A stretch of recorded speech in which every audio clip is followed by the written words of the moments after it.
Ladies and gentlemen, welcome to the newest episode of Avillion and Brayden Talks. We've got a lot of games to talk about. Some fun stuff happened, and then some shit that pissed me off also happened.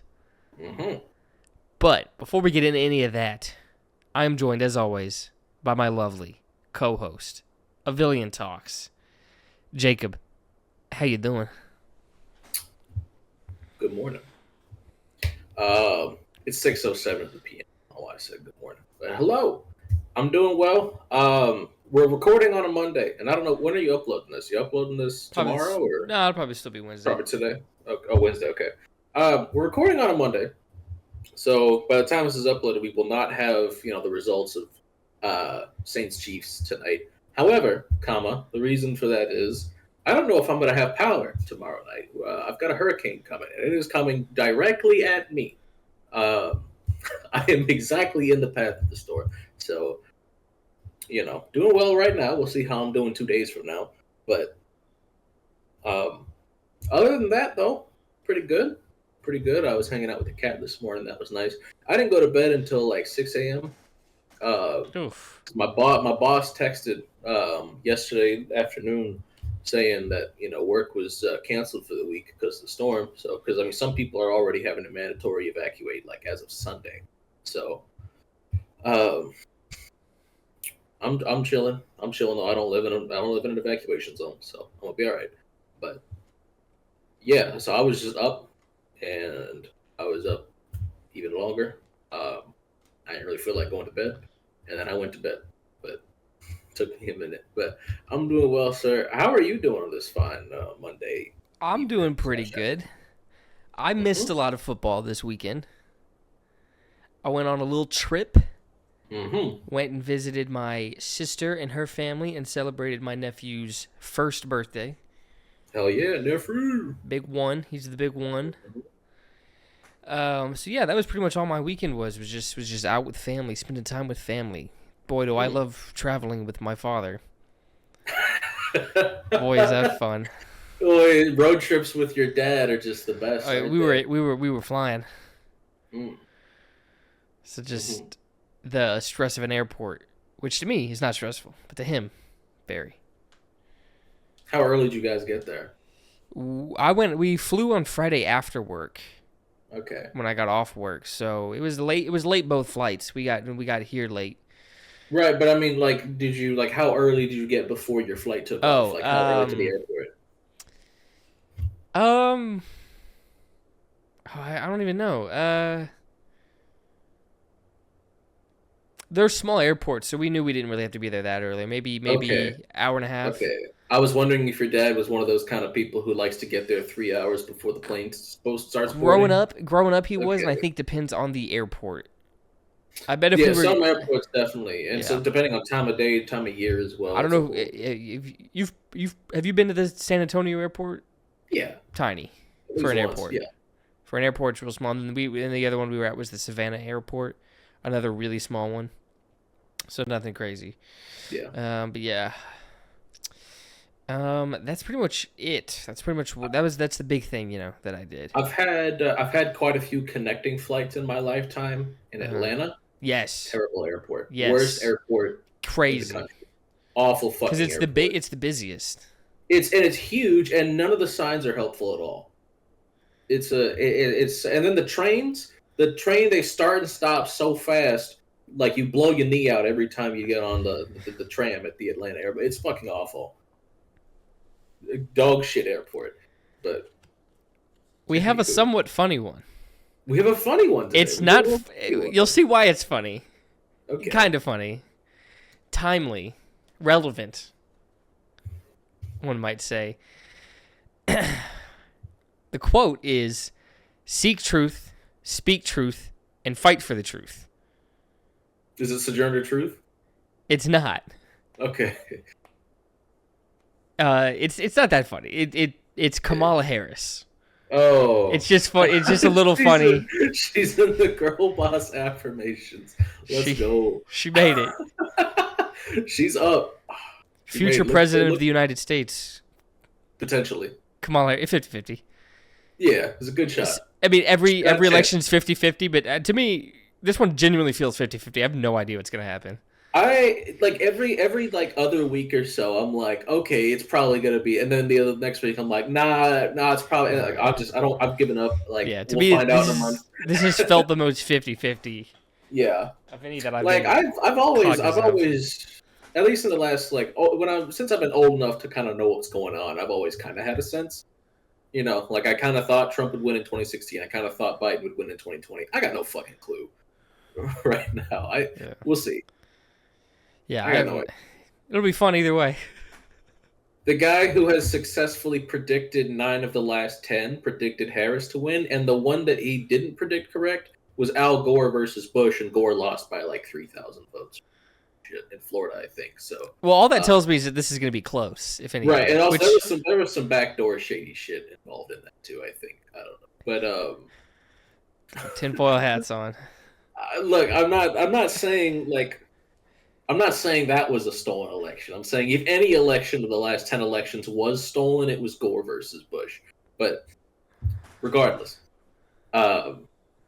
yeah, the only one he got wrong was, I mean, and Al Gore still won the popular vote that year. He just there was like 3,000 people in Florida, like 3,000 more votes in Florida, I think, that got Bush the electoral win, something like that. It was a very small. It's like the smallest margin of victory I think ever to like decide an election. It was ridiculous.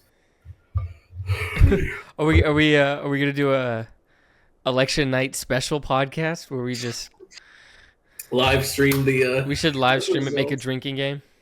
Well, obviously, we should be the ones winning the election. Yes, it should that's be us. right. If you're watching this, write us in, please. Dude, if anyone sends any proof of writing us in, I'll give you a head.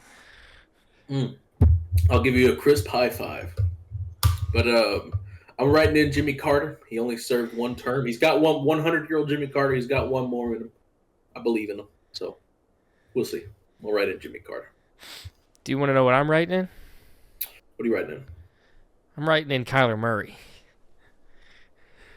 Damn straight. I'm writing in Kyler Murray because, ladies and gentlemen, football was played this past weekend. We have our picks for the best win, the worst win, the best loss, the worst loss, each a piece. Sir. Let's get right into it. I'll go ahead and kick us off with the best win because I do have the Cardinals over the Niners. They go into the Niners Stadium and win a tough one. I mean, this was 24-23, about as close as it can get.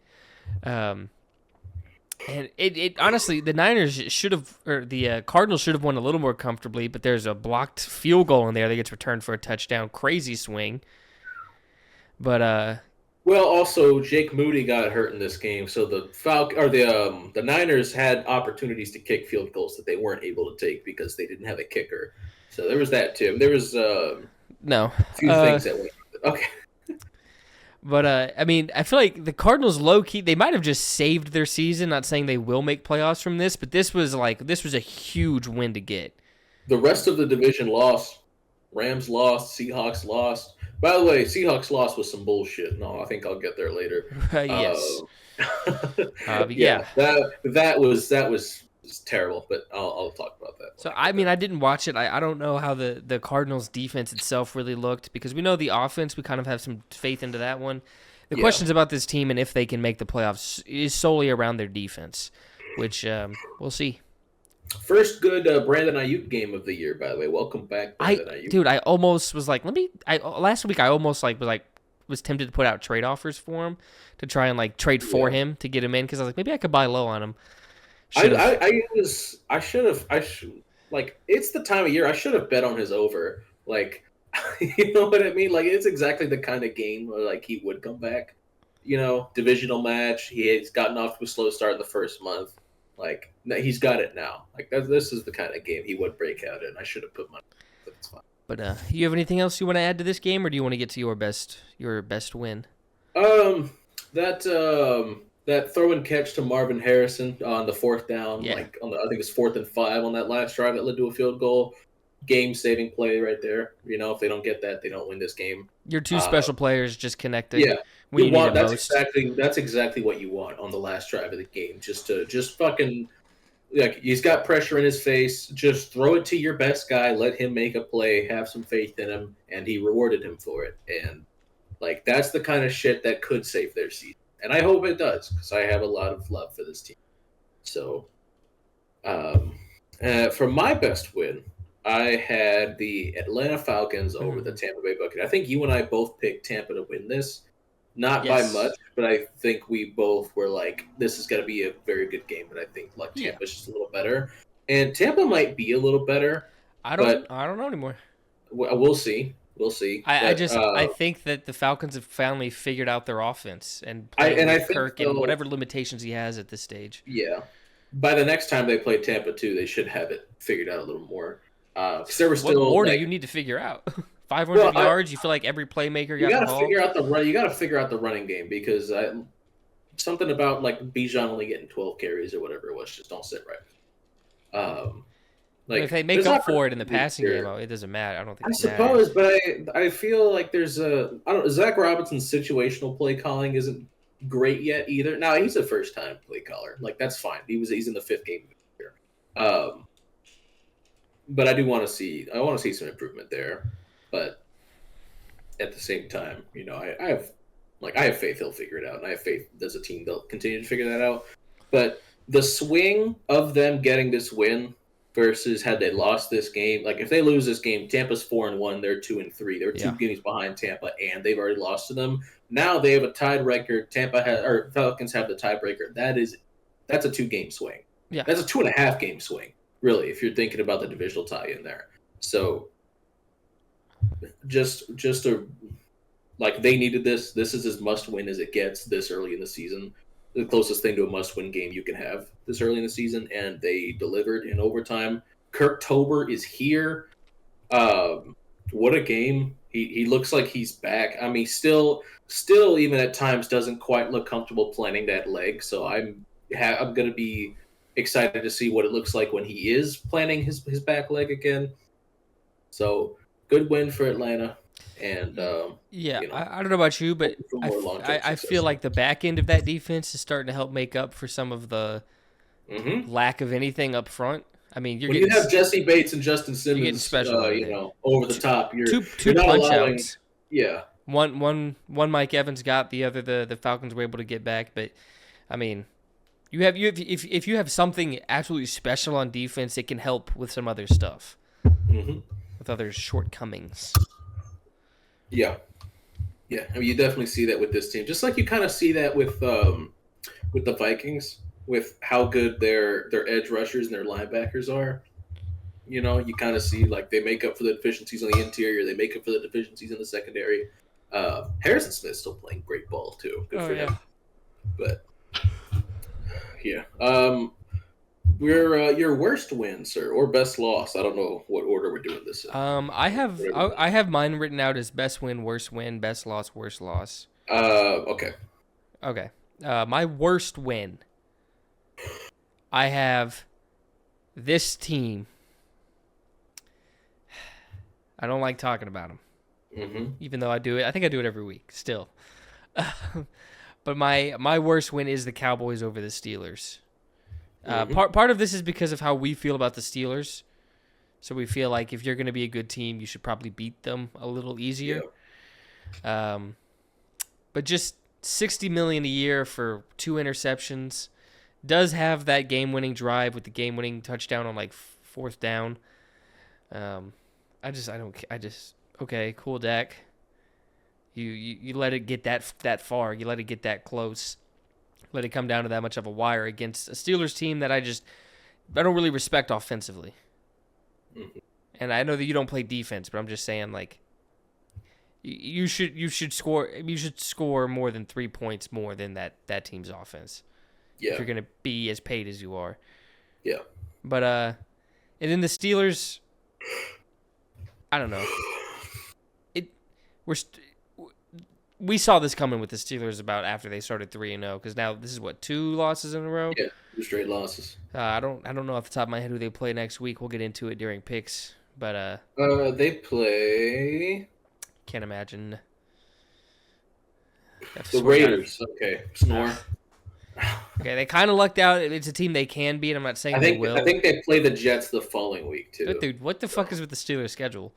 Why is it always like this? Why don't they ever get like real opponents on their schedule? What the fuck? Okay, but that's pretty much all I have to say. Is like Cowboys, you should win. You should have a better win than 20-17. I know. Hey, DeMarcus Lawrence is out. Micah Parsons is out. You still don't have DeRon Bland.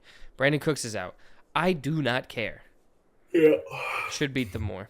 But yeah, that's all I have. Your worst win, sir. My worst win. Let me double check who I selected. Oh, I know who I selected. I selected the Giants. Yes. Because now, as a team, yeah, this is good for them. Like, you definitely got to feel a lot better about yourself. You're going to start celebrating in the locker room on Instagram Live. Yeah. And then get yelled at by your coach to turn that shit off. If your name is Wan'Dale Robinson, yeah.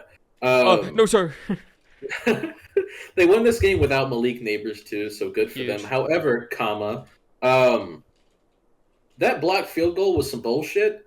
Like, there was at least 2 penalties they could have called on the Giants. On that, like first and foremost, there's an offensive lineman getting his face mask lifted up by one of the defenders, and then also the long snapper is being held down by somebody else while Isaiah Simmons is jumping over him, which I'm pretty sure you're not even allowed to do anymore. If I'm not mistaken, you can't just jump the long snapper. I don't think so. Maybe it's just no contact when you do it. But because I know Bobby Wagner used to do that shit all the time. But either way, you definitely can't hold the long snapper down while that's a penalty. You can't put your hand in the offensive lineman's face. That's a penalty. So, as happy as I am for former my guy, Bryce Ford Wheaton, height, weight, speed, wide receiver prospect out of West Virginia, who has not even caught a pass in his NFL career, as happy as I am to see him run that back for a touchdown, that was bullshit. That should have been a game time field goal to send the game to overtime. And for all we know, that could have been a Seahawks win. I mean, regardless, Seahawks should be good enough to, especially without Malik Neighbors, not let it get that close against the Giants. Yeah, I think so. But, it's the NFL. Teams are good. Even the bad teams, they're good. So, games like this are going to happen, but it's tough. That's just a tough way for Seattle to lose this one. That's about all I have to say about that. Okay, so then my best loss. I'm already thinking about draft season for this team. I have the Patriots losing to the Dolphins. I guess my ideal top scenario for the Patriots, because this is all about it, because I think right now they have possession of the first overall pick, if the draft started right now. They do, yeah. I guess my ideal scenario for them would be get that number 1 overall pick, and then I guess if they love an offensive lineman, which there's some guys that you could love that high, maybe. Mm-hmm. But ideally would be, it's always about if this trade is there, that makes sense. So that's always the caveat here on whether or not a team does this or can even do this, but would be to trade back just a couple of slots, pick up more draft capital, which is usually the case for a lot of any team that has the number 1 overall pick that doesn't need a quarterback. This is always going to be the top scenario for them. Because it means the rest of the team is trash. If you feel good enough to not draft a quarterback 1 overall, that means the rest of your team has to be really bad for you to have had the number 1 overall pick, but still feel good about your quarterback. Right. But it's trade back a couple slots, still get a top tier talent, and get more draft capital to reload the roster. We've seen teams do that time and time again. That's what Tennessee did in 2016 after they drafted Marcus Mariota the previous year. That's why the Rams took Jared Goff first overall. That was Tennessee's pick that they traded. We saw the Bears trade the number 1 overall pick a couple of years ago when they still had some internal belief in Justin Fields. It worked out in the end. Tremendously. And Caleb just had a really nice game against the Panthers, funny enough, of course, because of fucking course he did. That would be the most Panthers thing ever to get beat 36-10 by the team that fleeced you a couple of years ago. Getting 2 touchdowns from the wide receiver you put in that deal. Mm-hmm. 100 yards. His best game of the year so far is against you. Mm-hmm. Yes, sir. But I guess for the Patriots, like I said, you'll probably just, any mock draft you see, they're going to be taking the tackle out of LSU or the tackle out of Texas.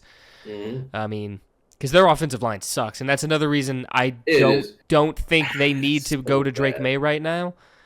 There's no way he learns good habits behind that offensive line. That's fair. And then also, I think when you factor in everything, like what he's throwing to, some issues the run game has had, at least in terms of holding onto the ball, and then that offensive line, Jacoby Brissett might not even be playing bad for what he's dealing with. Not terrible. Like you really factor in everything. You're like, you know what? How good can you do? Yeah, Patriots rushing offense had a pretty good game. Which is weird. Jacoby threw 34 times and they averaged like 9 yards a carry as an offense almost. No, Yeah. not quite that. No, not quite that much. Like 8 yards a carry though. But I don't know. I don't know why they didn't. maybe I could buy into like the last 3 games of the season. I was gonna say you maybe start him for the last from December onwards just to get a look at him Yeah. because you don't want him to go his entire rookie season without touching the football. But also like there's not much as you can do as a quarterback when Vidarian Lowe is your left tackle. Ed Brissett might be more. I mean, I know he came in knowing that this was going to happen at some point, probably. So he'll be okay with it, maybe whenever it happens. But he'll be even more accepting when it's like, okay, we are mathematically eliminated from playoffs. No point. I don't have to. I don't have to stand behind that offensive line. Yeah. You know what? I'll sit. That's fine with me. Let me collect my checks for the rest of the year without getting. It's fine with me. I'm not really playing for anything. Mm-hmm. Cool. But yeah. Best loss, Dolphins. Sorry, Patriots losing to the Dolphins. Your best loss. Do you know who led the Dolphins in rushing yards in this game? Let me think. Oh, was it Wright? It was Jalen Wright. 13 carries for 86 yards. Yes, sir. Oh. That's my guy. Did Achane got hurt, right? I think so because he only had 4 touches in this game, so I take it he probably I think he got hurt in the first quarter. Yeah, 3 carries for 18 yards, 1 catch for -1 yards. Did you start him? I did, but I think I'm also comfortably winning the game in that league, so I'm not worried about it. You know who's about to be 5-0 in that league? The guy with Nico Collins on his team. Guy with Nico fucking Collins and Brian Thomas Jr. and You don't have Brian Thomas Jr. in that league, do you? In that league, yeah. Oh no, I have him in the league that I have Nico Collins in. That's why I'm getting confused. Yeah, and then wait a minute, hang on, wait. No, I'm not sure that that's true. I'm looking at it right now. I have him right here. In the Avillion Hours and Friends. Oh, I'm stupid. Yeah. Oh, okay, but I do have Nico Collins in my other league. Oh shit! No, I lost in the league with H.A. What the fuck? Who gave him all those points? Oh, Quaid. Jamar Chase, 46 points. Jesus fucking Christ. Yeah. 2 touchdowns. He had Jalen Hurts on bye and Joe Mixon out. He forgot to set his lineup and still beat me by fucking 18 points, dude. If it helps you, he has 1 loss in the season. Yeah, he's good, but still, he's whooped my ass. Like without a quarterback or a running back. Dude, what in the world? What happened here? What could I have done to rectify this? Deebo Samuel got you 3 points. Oh, there's nothing I could have done. Trey Benson put up a goose egg on my bench. Yeah, Devontae Adams was out. Devontae Adams is out, and Ridley's on a bye. You needed Moody to not get hurt. He still had 9 points. That's good, decent for a kicker. Like he had 8 points. Yeah, even then, that's fine for a kicker. I'm sorry, I forgot I have Brandon Aubrey in this league. Or no, I have Justin Tucker in this league. Sorry. Yeah. Who had a good and I had to start Moody in a pinch. Normally, Nick Folk is my kicker. I picked Moody up just before the week started just to have a guy on my team. I'm just glad his defense is on bye too. He has Chargers defense. He had 3 players out in his starting lineup and still put up 130 points because Jamar Chase had 46 points. If Jamar Chase scored a long ass touchdown on a play that didn't even matter because they lost the fucking game, come the fuck on. Somebody's upset. I'm just glad I survived. Yeah, a little bit. I thought I was winning comfortably like at one point yesterday. Well, I'm glad I survived my first 2 picks of this draft being out on bye and winning. And now I get them back for the rest of the season. Okay, I am more than likely going to win in my ESPN league, in which I'm about to be 4-1 in, though, in that case. So that's good. I'm 4-1 in my ESPN league as well. I am projected to put up 122 points in Pollard and mayonnaise. Kamara and Chiefs defense are what I have. Oh, and then Tyrone Tracy put up 14 points on my bench in this league. He's this guy I could think about starting soon. And I finally got my first win in that one league I haven't won at all in because I have Jamar Chase. And then I started Tucker Kraft in a pinch, 2 touchdowns. Nice. I had Kirk Cousins on my bench. Yeah. But I started Geno, who had like 30 points. So it was fine. Say Geno's guaranteed every week for that long ass run he popped in the last drive too. I might trade Anthony Richardson and just run with Geno and Kirk Cousins in this league. Yeah, you may as well. He's not healthy enough. Go ahead and do it. I'll put him on the trade block. I'll see if anyone offers me anything. I gotta give my best loss here. Yes, we got a little sidetrack, but there's fantasy talk. Fantasy talk's already we done. already got that out the way. So we always dive into it at some point. Yeah, I'm gonna go with the Jets here. And the reason I'm picking it is not a lot of inspiring losses. That's why Brayden picked a team like thinking about the draft 5 weeks into the season. There's not a lot of good losses. Most teams were either you either lost an important divisional game or you lost an important conference game where you're on a losing streak.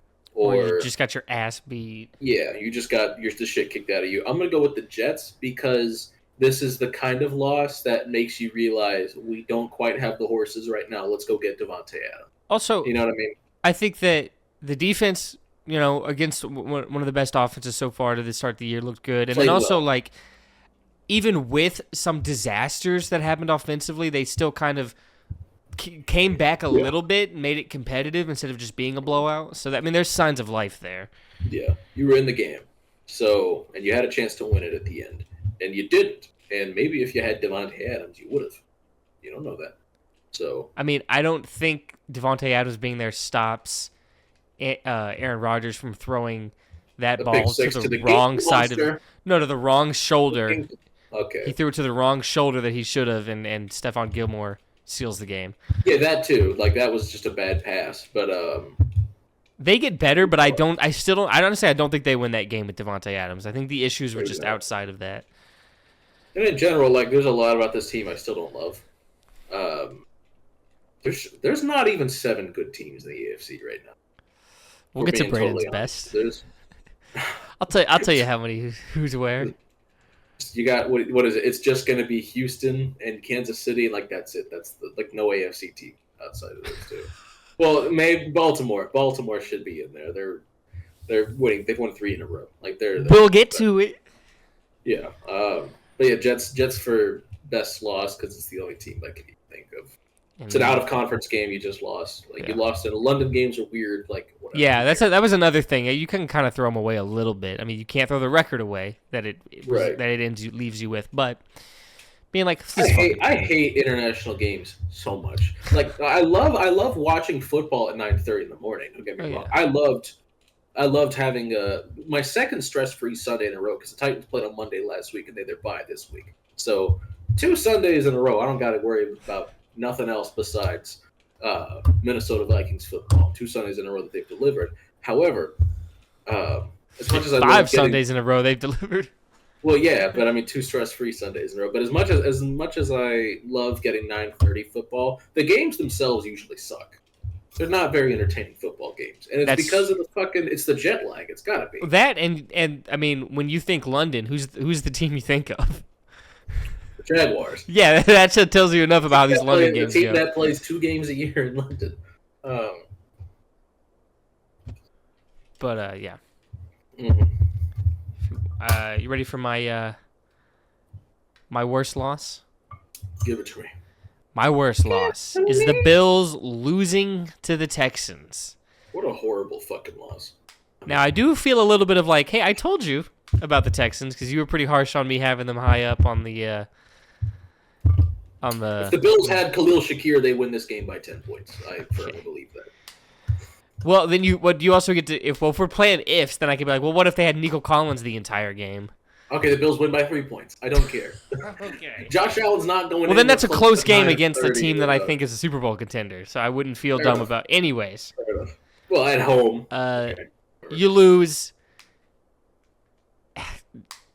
Josh, I've been campaigning you hard for MVP. This isn't the type of performance that's going to help with that. Not maybe I thought about changing my game pick once I saw that Shakira was out. I thought about texting you hey, just so you know, because I did that. I figured that was going to matter. I didn't know how much that was going to. A lot. It was bad. It was 9 of 30. But Jesus, can I be honest? I've heard all the stuff to talk about it. I didn't because, like I said, I was busy this weekend. I don't know what Sean McDermott did. I don't know what he did. I have another coach that did some dumb shit in a 3-point. that we're going to talk about when we get to my worst loss. Yeah, so we'll get there. But I don't know what Sean McDermott did. I don't know what decision he made in this game because I wasn't watching this one Yeah. fully. I don't think. I He's think getting I was. shit on crazy right now. I started watching this and then I watched. I watched another game instead. I don't remember what it was. Maybe it was. Maybe it was Colts Jet. No, I don't even think that's. Maybe I started watching Red Zone or some shit. I don't. No, I started watching Bengals Ravens. That's what it was because that game was incredible and Kevin Harlan was calling the game. And when Kevin Harlan is talking, I'm gonna fucking listen.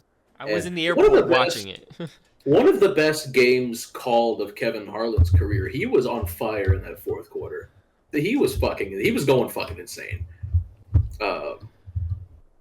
Just the entire time, Kevin Harlan is absurd. Love that man, but greatest to ever do it. But yeah, I mean, So, a team that it's made. been questioned, like, is the head coach the one holding this team back? Apparently, I posed the question in the offseason. I think I was like, if they can't get it done this year, is it time to look inward and say, hey, McDermott and Bean are maybe they're not just symptoms, they're the cause. You know what I mean? Because we praise guys so much sometimes for raising a floor that sometimes we overlook that they might be holding down the ceiling at the same time. Right. Which is kind of like what's going on with at this point. Doug Peters is not raising the floor anymore, and really, I should have fired him last year. And I said that last year. He should have always been treated as a stopgap. As hey, let's get an adult in the room, somebody who's not Urban Meyer, and let's figure it the fuck out. Just get back on track this year, and then get a real coach in the building. Sooner later on. That you go to the playoffs and win a playoff game. His first year in Jacksonville. Of course, you don't shit can him then, but after the collapse they had last season, I understand Trevor got hurt, but I mean, when you collapse that bad as a team, that's a coaching issue, and it's not like Doug Peterson has done enough for you to be that invested in him. Like the Titans once fired a coach after he won a playoff game for them. And they were better for it. Mike Vrabel was a much better coach than Mike Mularkey was for a time. You know what I mean? I don't know. Fire Doug Peterson, please. I don't care if they won. Fire Doug Peterson. He stinks. I don't like bad coaching. But and at this point, it might be fire Sean McDermott at some point. If they can't turn it around and just look like a better team. Yeah. I don't know. But I've always been a little lower on him, and I'm not out on him yet, but I'm not far from it. We talked about I brought up the idea earlier about sometime in the pod about bridge head coaches. Right. He might be perfect for that. Yeah. You know what I mean? What if it's the same thing like when you signed Jacoby Brissett to play for you for a year, or when Teddy Bridgewater was in the league. He had bridge in his fucking name. Tyrod Taylor. You know what I mean? These guys exist. Josh McCown when he was around. Geno Smith before he became the Geno Smith of today. You know what I mean? Some coaches should be treated that way. And sometimes teams do, but sometimes teams think they have, it may be a little tougher internally to evaluate whether you have, just a stopgap at head coach or you think you might have something versus quarterback. Quarterback, it's a little easier. But I don't know, if you bring a guy in with the intention of him just being a bridge, it's a little easier for you to then let go of him because you're not as invested in him emotionally as you would be otherwise. So, I don't know. But got a little sidetracked there, though. Yeah. Your worst loss. I mean, you got your quarterback's leading the league in touchdown passes, and you're 1-4. What the fuck? And what the fuck's going on? I forget what he is in yards, but he's also up there in completion percentage. They're 0-3 at home too. They're 0-3 at home. What the fuck? I mean, get it the fuck together. This was the game. This was the game to get it the fuck together.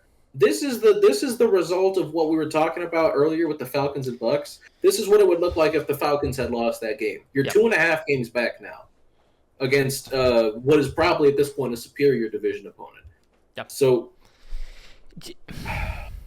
Yes, the hold on that field goal in overtime was bad. It was a bad hold. That's why McPherson missed the field goal. Mm-hmm. Why did you just run it 3 straight plays? You don't want to get it a little more comfortable. A 53-yarder is not a gimme. I don't care how good kickers are. That is not a 53-yarder in the clutch. Is not a guarantee by any stretch of the imagination. You have one of the best quarterbacks in the league. You've got two of the best receivers in the league. Your tight ends were playing well Not in this game. creative runs either. Throw the fucking ball. It was just What run are up you the middle, doing? run up the middle, run up the middle. I mean, I don't know if that's actually true, I but at least that third one understand was.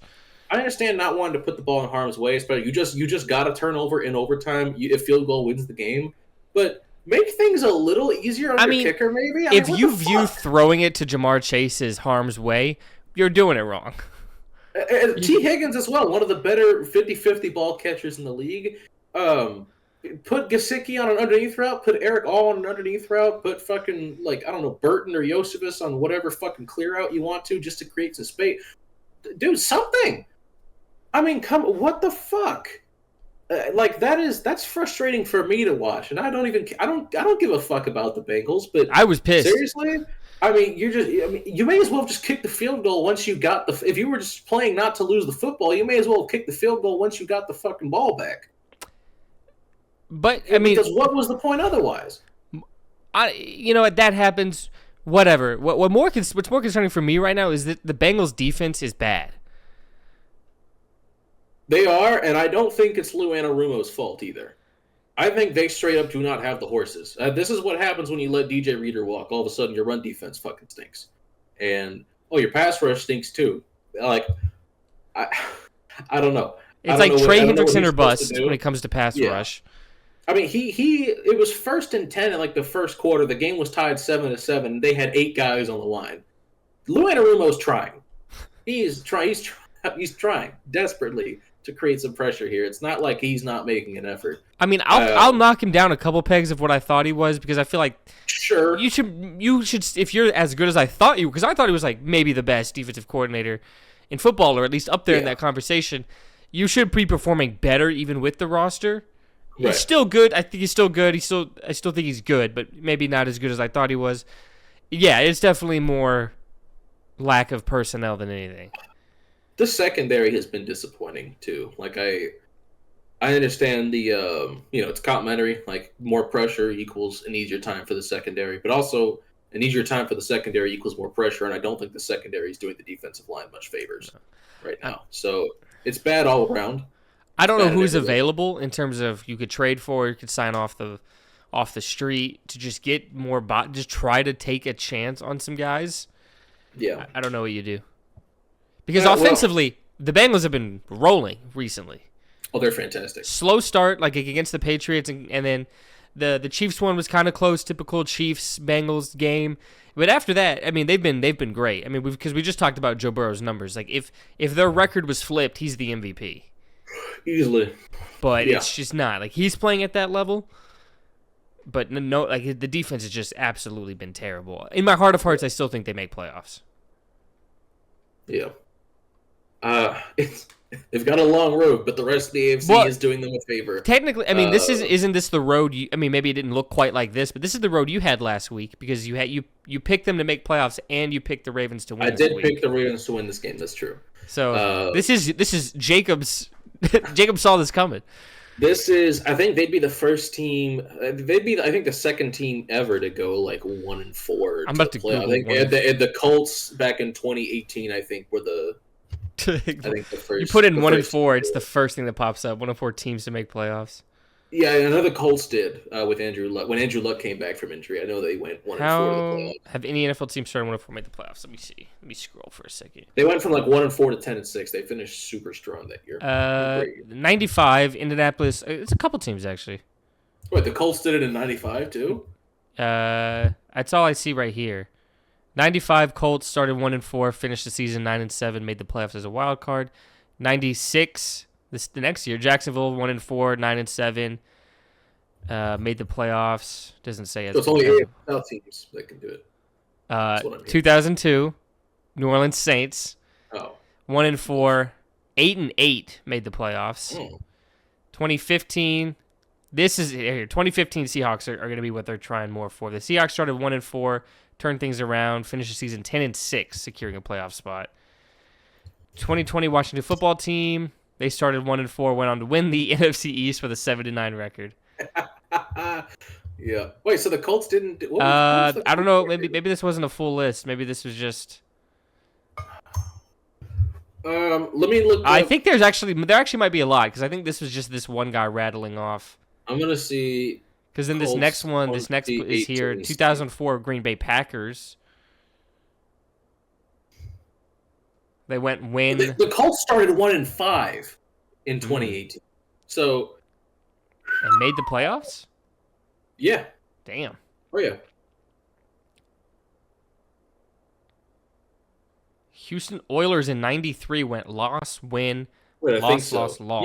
Yeah. They started 1-5 and finished 10-6. Okay, so honestly, there's actually quite. Okay, actually, the more you scroll, the more it's actually there's like a lot of teams that have gone 1-4 and made the playoffs, but it's tough. But honestly, in the AFC, it's starting to look very doable.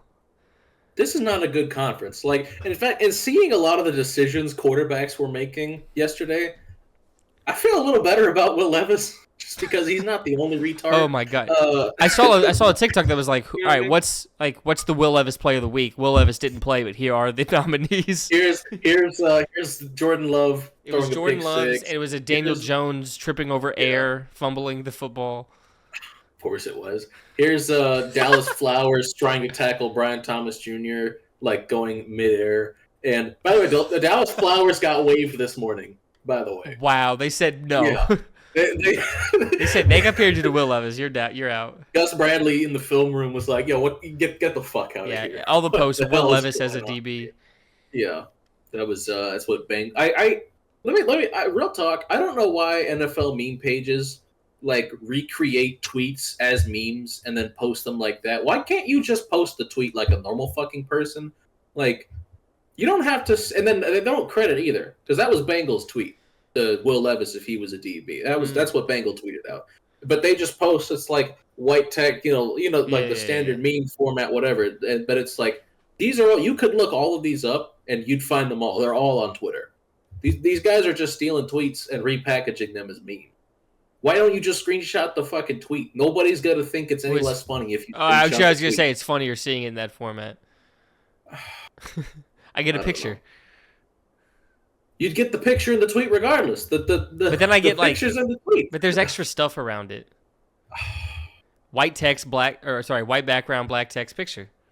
Speaking of white, by the way, Riley Moss' first career interception happened. Oh my god! I saw. Yes, I posted a gif of Jackie Robinson underneath that fucking post.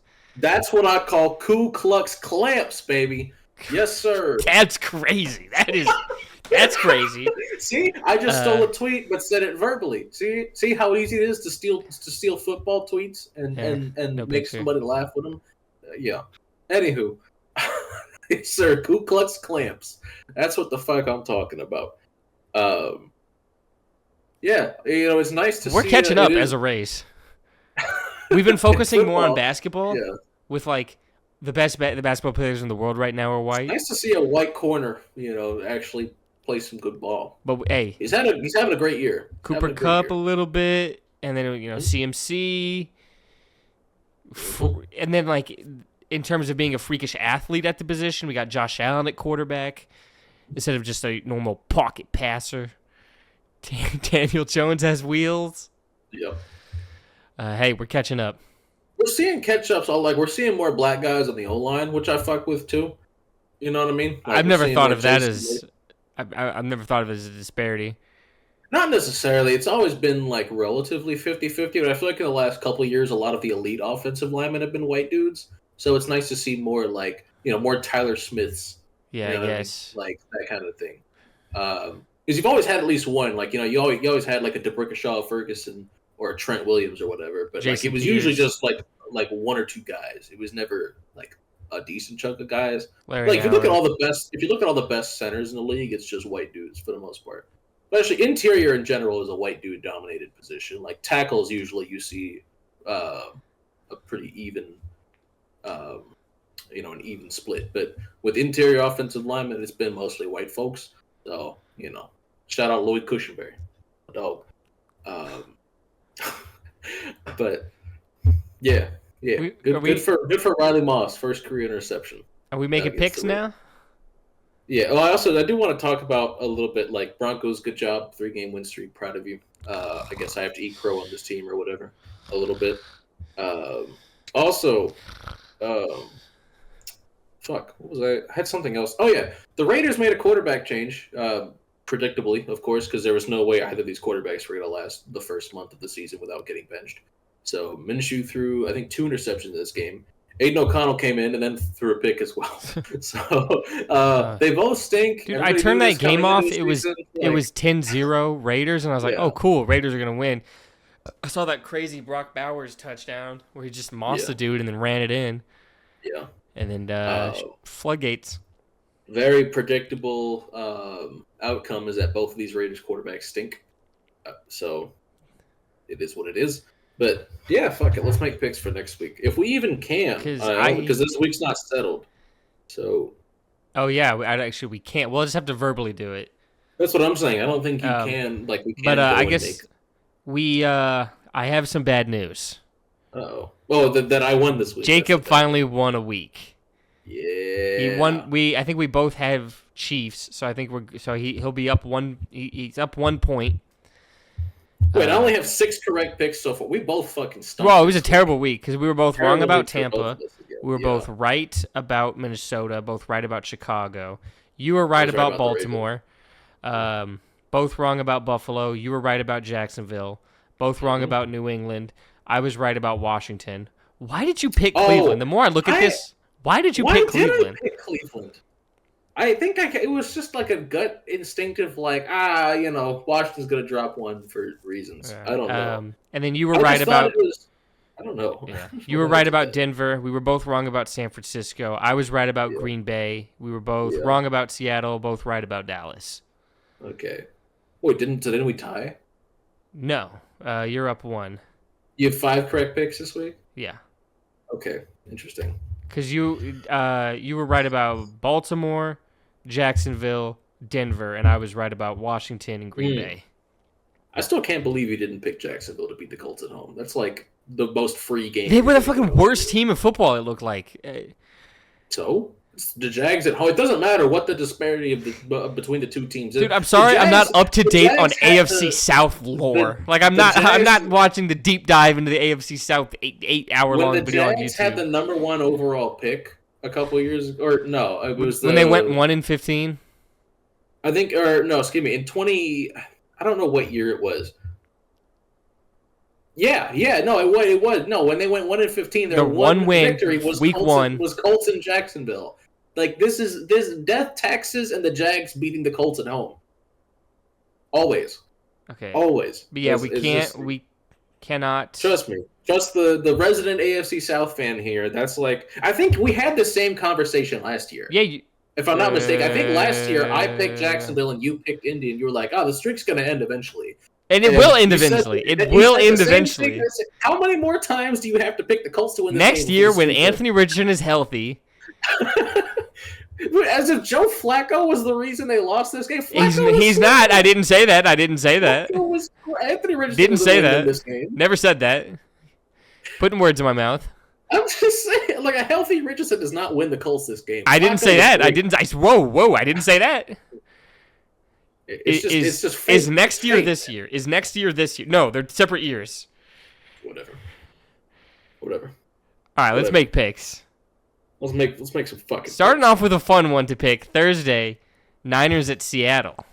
Niners at Seattle. Both teams coming off a disappointing loss. Yeah. Do the Seahawks lose 3 in a row? Well, do the Niners drop another one too? That I think they do because I'm going with Seattle. I think I'm going to pick Seattle here. Loser. But like not. Huh? I don't know. Like, both of these teams have pretty disappointing pass rushes in terms of what you'd expect from them normally. Mm-hmm. It's a weird situation. I'm gonna go with Seattle. Yeah. Seattle. Jacksonville at Chicago. It's in London, actually. They're in London. Oh, okay. Oh yeah, 8:30. Yeah. Ooh, that does change a lot. Give me Jacksonville. Give me Jacksonville and London to pick up their second win in a row. I'll agree with you just because, I mean, Caleb Williams has looked good these last 2 weeks, but this is a home game for Jacksonville. Yeah. You throw in like this travel, like I think it could knock off the good momentum he's made. So I will Go with Jacksonville. Tank Bigsby going off I again. do want to make a point here about like this is a little college football related in terms of like we just saw the conference realignment this last year, right? And I saw like Uh-huh. Miami had to go Miami play in Miami, Florida, had to go to Cal to play a conference game. Right. Miami Right. went to California to play a conference game. Yeah. And what I'm thinking is Planes like go when boom. you have teams who are, like you've got Cal in the ACC, you've got USC in the Big Ten, right? You've got these teams; they have to travel a lot because of conference realignment. Like if you're playing in California and you've got to go to fucking New York to play a conference game, if you're in California, you have to go to like Florida to play a conference game. The rookies that come from these realigned teams on the West Coast, like Oregon, USC, UCLA, Cal, etc., Stanford, like the teams that come from these, the players that come from these teams, they might adjust to the grind of an NFL schedule more in their rookie season, and we might start to see like, guys from the West Coast who are having to play afar. B tier like, session. You might. I'll give it a B. What the fuck?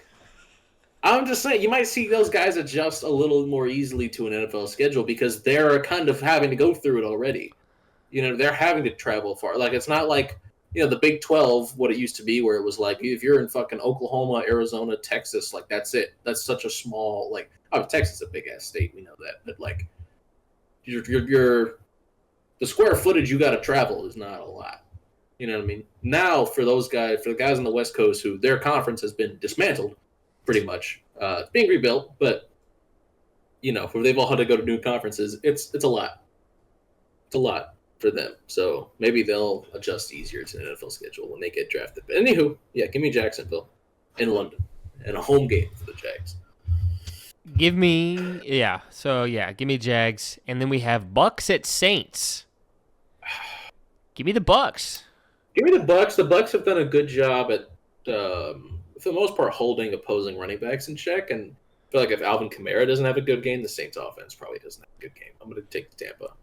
I'm going to write down all of my picks just to make sure I don't forget any of them. So I'll just hope I make the same. Okay. This is a fun one. This is going to be a good quarterback game to watch, just in terms of electricity, with the Commanders at the Ravens. Ooh, that's a good fucking football game. Uncle Lamar. Give me OG here. Give me the Ravens at home. Yeah, but this will be fun to watch. This game is going to be. Why is this a 1:00 game? I shouldn't have to watch the Titans play the Colts at the same time. They didn't know. Okay, because you can't be like, why is this 1:00 game when the schedule's made far in advance? At a point when you were not as high on Jane Daniels, like you didn't think this would be as fun. Okay, but they scheduled Daniel Jones in prime time. Yeah, before the season started. He'll make it entertaining somehow.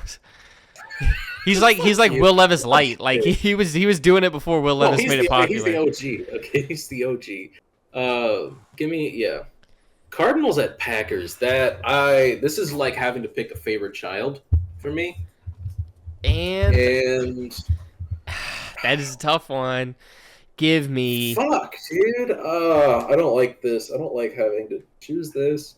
I don't like this. Give me Arizona. I don't feel good about it. I'm going to go with the Packers. Yep. Feel better about their defense than I do the Cardinals.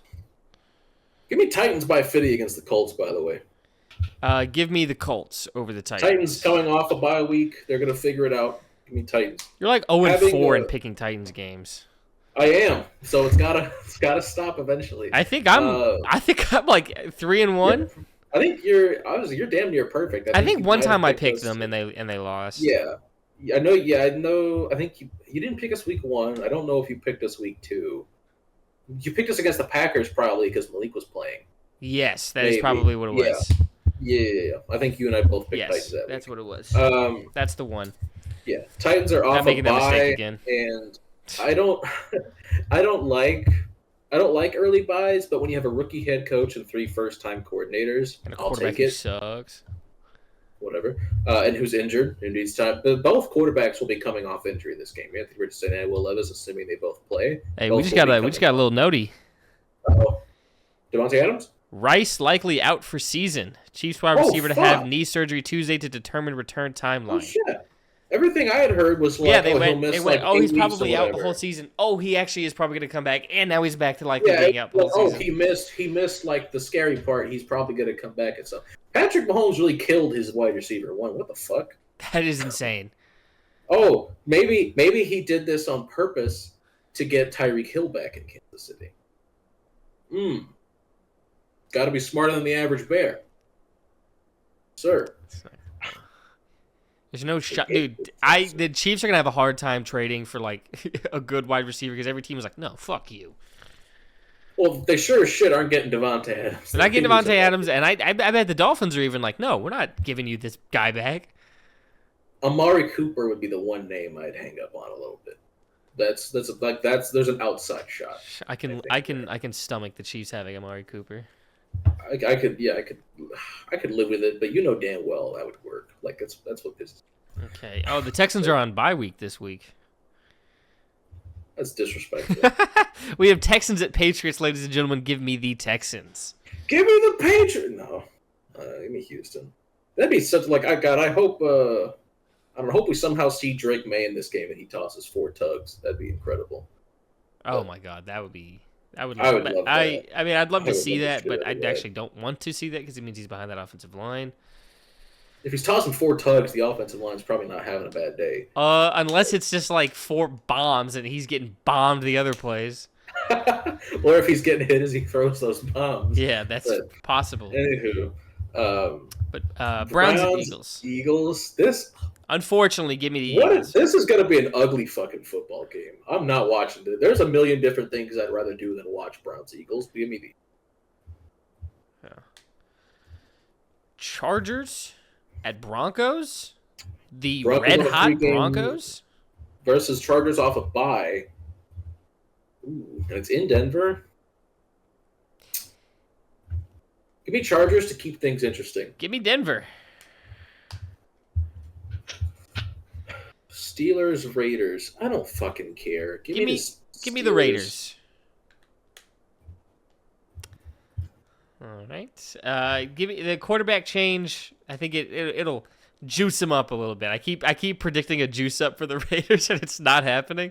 But here it is this week, Raiders. Well, we don't even know if O'Connell's going to start next week. We just know Minshew got benched this week.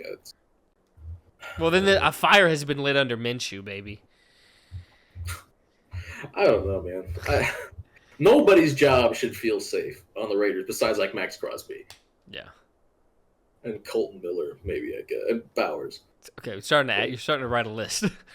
All right, shut the fuck up. Okay. Falcons at the Panthers. Bye week for Atlanta this week. That's pretty cool. That's rude. Fuck you. Oh, Detroit's got a bye week. I didn't even see that. give me the Falcons.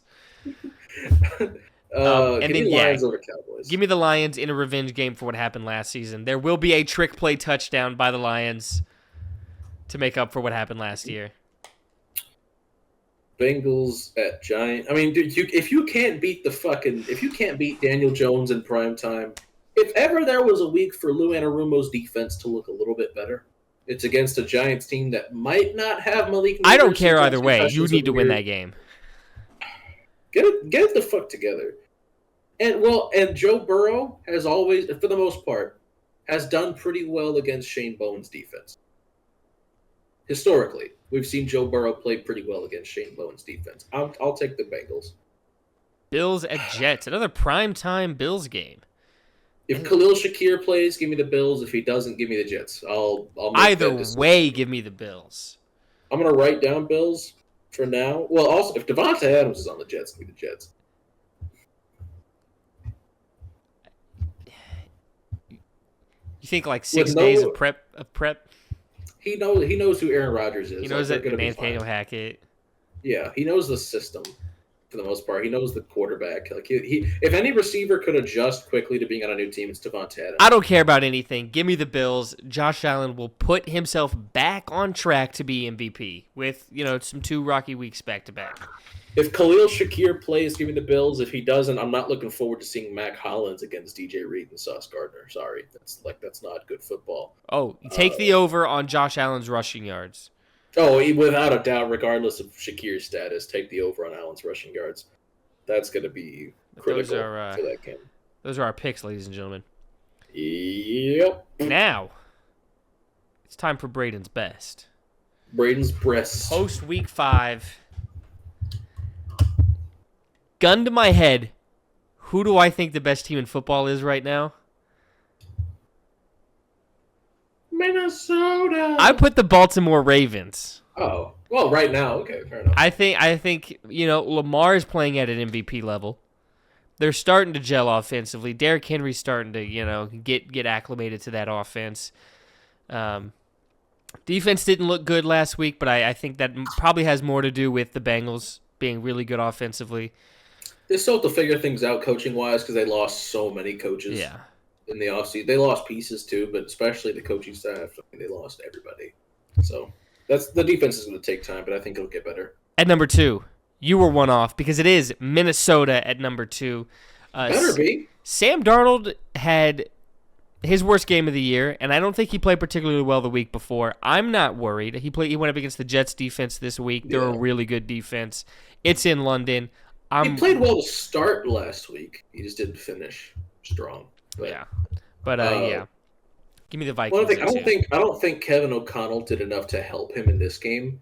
Like a lot of the passing concepts they were running after Aaron Jones went down, it was still a lot of deeper routes. And in general, Darnold's ball placement this season has not been perfect. But also sometimes it feels like Justin Jefferson, with him being the highest paid receiver in the league, like maybe make a contested catch every now and again. Like you can't let all of those get away from you. Like you can make tough catches. You're Justin fucking Jefferson. I've seen you make maybe the best catch I've ever seen in my life. Right. I've seen him make several of the best catches I've ever seen in my life. I witnessed his breakout game because it happened against my team that we barely won it. Get it together. Jefferson had a good game. He had over 100 yards. It's not like Jefferson didn't play well, but it's like he left a lot of meat on the bone. Well, he drew like 5 holding penalties. Oh, for sure. He impacted the game even when he wasn't like catching the ball. But there were plenty of plays in this game where like yes, the coverage is good, but like the defender isn't even directly getting a hand on the ball. He's just playing good coverage on you. You're not making the tough catch.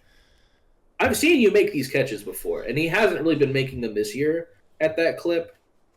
Make those catches. Start making those catches. You can do it. I believe in you. You got it. Help your quarterback out a little bit. So yeah, Darnold needs to put these balls in like he knows where to go and he knows when to rip it, but he's not putting it like in the most receiver friendly spot all the time. You see that most often with Jefferson just because that's who he throws to the most. But Jefferson it's a two-way street. Jefferson should start making some of those little tougher catches that maybe if Darnold maybe doesn't put it in the exact right spot, okay, you're Justin Jefferson, you can still catch it. So, I don't know. It's a double-edged sword there. Number 3. I will still keep the reigning undefeated Super Bowl champs at number 3. Mm-hmm. We'll see tonight if they remain undefeated. God, I hope New Orleans my tummy's starting to speak to me, man. It might be the Saints. I'm interested to see how it goes without Rashee Rice because it's a good secondary in New Orleans. So maybe they just hammer Carson Steele and Kareem Hunt. And there's the name you needed to say. But then at number 4, give me the Houston Texans, led by not by C.J. Stroud, but when healthy, led by Nico Collins, the best wide receiver in football so far this season. Absolutely. He's Julio Jones. He's literally Julio Jones. If Julio Jones could catch touchdowns, like every week he just proves more and more to be Julio Jones. He's Julio fucking Jones. At number 5, a team that we didn't get to see play last week. The Titans, yes sir. On by. If they were good, yes. But we have the Detroit Lions. Yep. One of the most well-rounded offenses in the league with the best running game, at least in terms of best running backs duo. Yeah. And then Defensive Player of the Year leader right now, I think, in Aiden Hutchinson. Could argue Fred Warner. Could argue Fred. Could argue at this point the Ginkle monster. Honestly, yeah. He's getting there. He's top probably my third. He's probably third place for me right now is the Ginkle monster. And then number 7, we had the greatest rookie season from a quarterback ever last year. Is it getting one-upped again the next year? Possibly. Who knows? I've got the Washington Commanders at number 7. Deserved. They're awesome. They are awesome. At number 8, they had a bad loss this week. They had a loss you can hang your hat on the week before, but I'm not giving up on them quite yet. I got the Seattle Seahawks sitting at number 8. Coming in at number 9. Okay. This is a team that there's certain things that are disappointing. Like I thought their running back acquisition would be off to a better start. Mm-hmm. But the coach has been coaching his ass off with some of injuries that have gone on at the quarterback position. He's back now. The Green Bay Packers at number 9. He's been back, but I'm just saying for the whole season. Yeah. Well, they won the 2 games of that one too. Then at number 10, it was getting tough.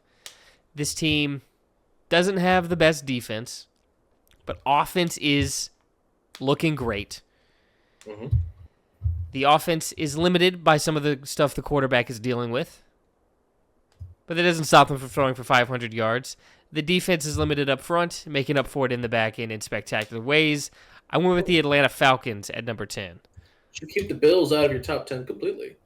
I skipped over them. They were number 6. I skipped 6. Well, maybe you did talk about them and I just missed it, but I don't. No, I think I forgot about them. I think I skipped. Okay, fair enough. I think I skipped. Yeah, Bills were number 6. Okay. But yeah, Atlanta number 10. I like it after how they've been playing. I fucks with it.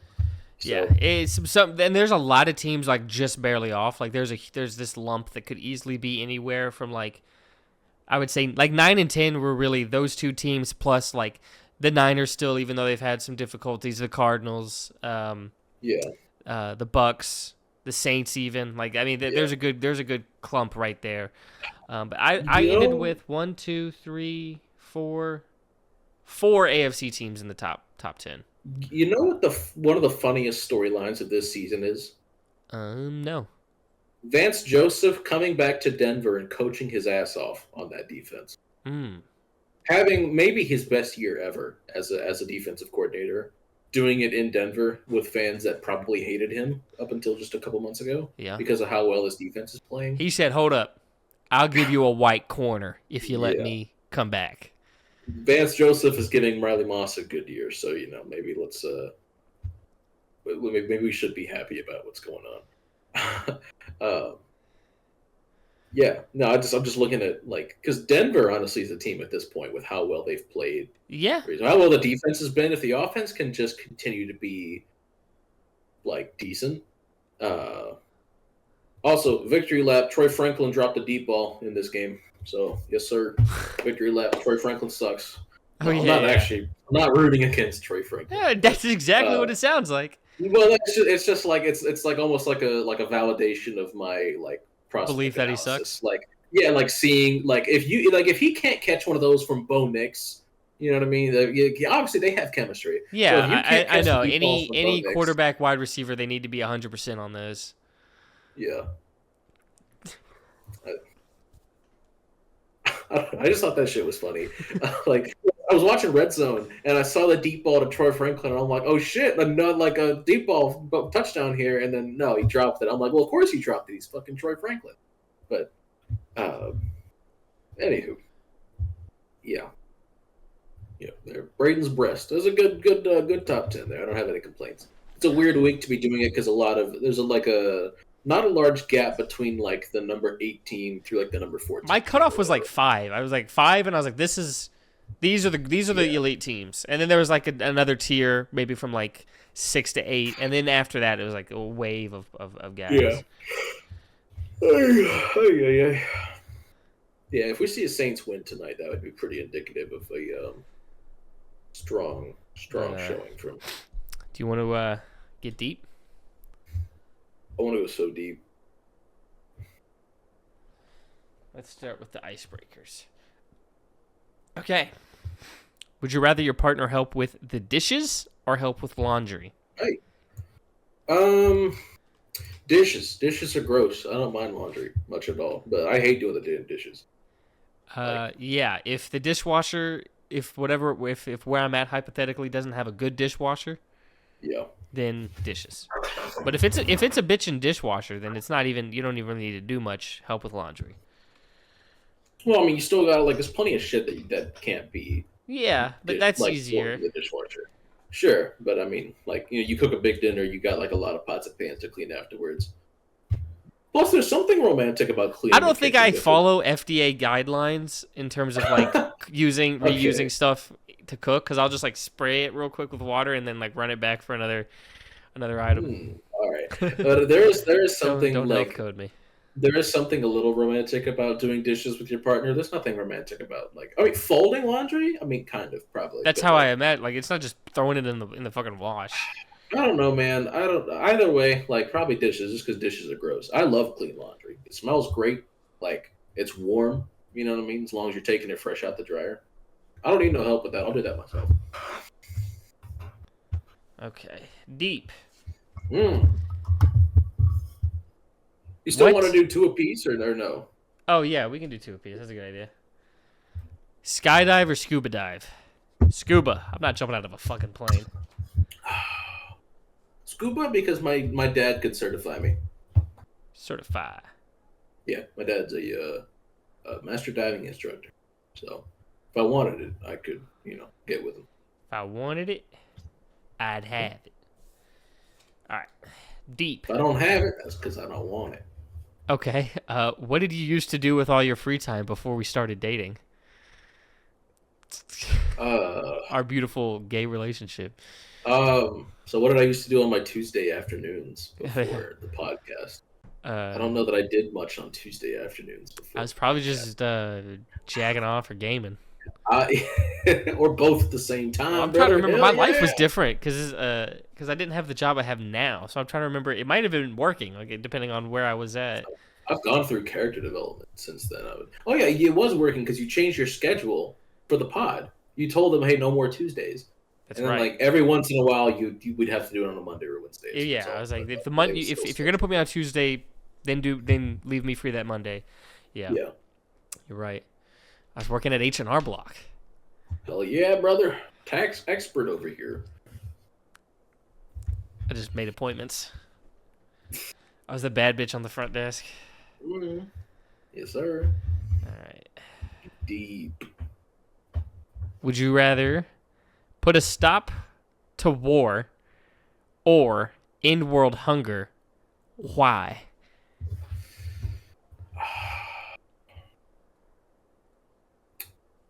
feel like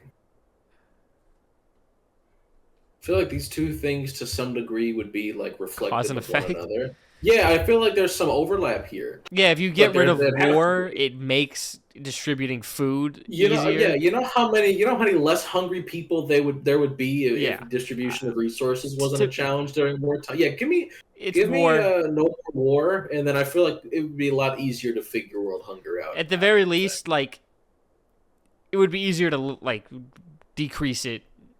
Maybe not get rid of it, but it'd be easier. All right, deeper. What is something you can't be trusted with? Or what is something you can't trust your partner with? Let's just do what's something you can't be trusted with. Yeah. Magnets. I get way too distracted by magnets. Don't give me magnets. Me, it's probably like alone time in an incognito browser. Yeah. I'm going to get up to some nefarious purposes like, I don't know, like Googling the Mandalay Bay shooting or something. How to make a bomb. Whoa. Okay, here's a fun one. And that's how you make crystal meth. Last one here, ladies and gentlemen. Describe a time you felt heard and listened to by your partner. What did they do to make you feel that way? Well, I feel like every time I hop on this call here, I was gonna say that's it's what this whole always pod is. we're hearing and we're listening and we're understanding. And I'm gonna go turn my lamp on real quick because it's getting dark as I'm fuck. gonna run. Actually, I'm gonna run too. I gotta switch out some laundry. Cool. Quick Do intermission. you We'll want be some back. help? It'll be wavelength. Do you want some help with the laundry? I might get stuck. I'll do the dishes with you later. Then. All right, wavelength when we get back, ladies and gentlemen. It'll be a cut for you. Hi, Dirk. Oh.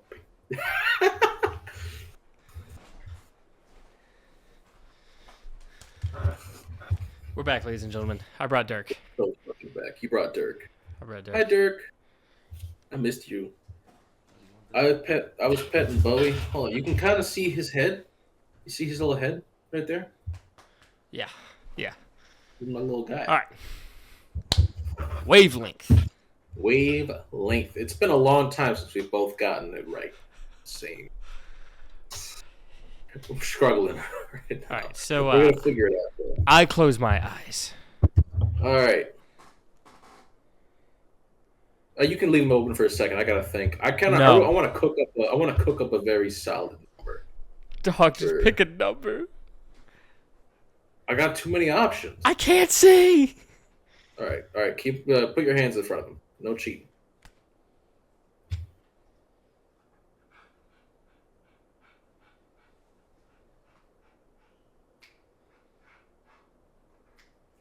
Okay. After enough deliberating, I'm not satisfied with my number, but that's okay. You are so weird about this. I can't help it, dog. I don't know what to tell you. All right. Give me. This might be too broad, but let's just see how you take it. Just give me a girl boss.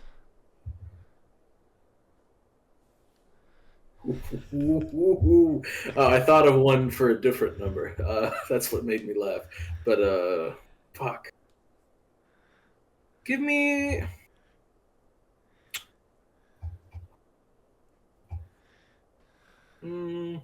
Fuck. I also thought of one for a different number. Dude, just now. like, there's my 1, there's my 10. I thought of two numbers that are two girl bosses for numbers that are not the number I picked. One of them's not too far off, probably.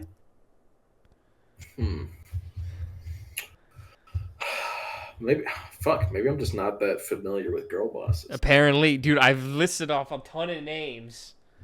No, see, those are all like, that's all heat you got in there. Like, you got bell hooks in there. You know what I mean? Like, you think these are all 10s?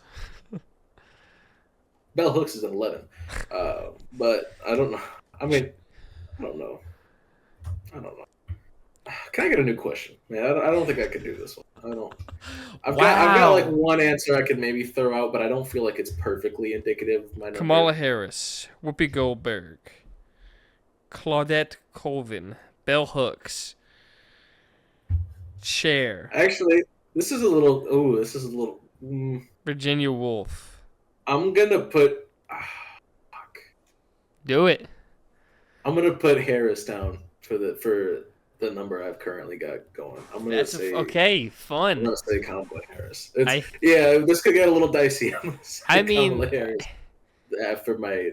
for the number. I can't imagine glorifying a politician. Like, regardless you know of which damn well I would know. Whichever way you lean, even if you're voting for, you're like that. Well, ultimately, yeah. Let's just say like a 3. End of the day, she's a woman in a man-dominated field. Mm-hmm. So it's not a 1.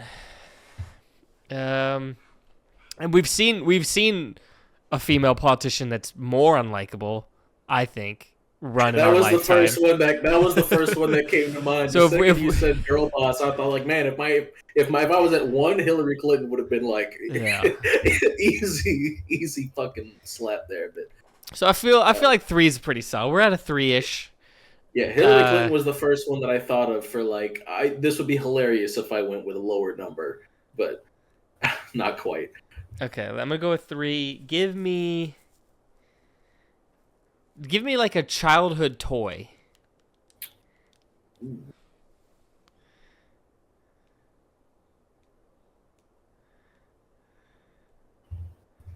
I know. You're only thinking of the positives. That's what comes to the mind the easiest. Yeah.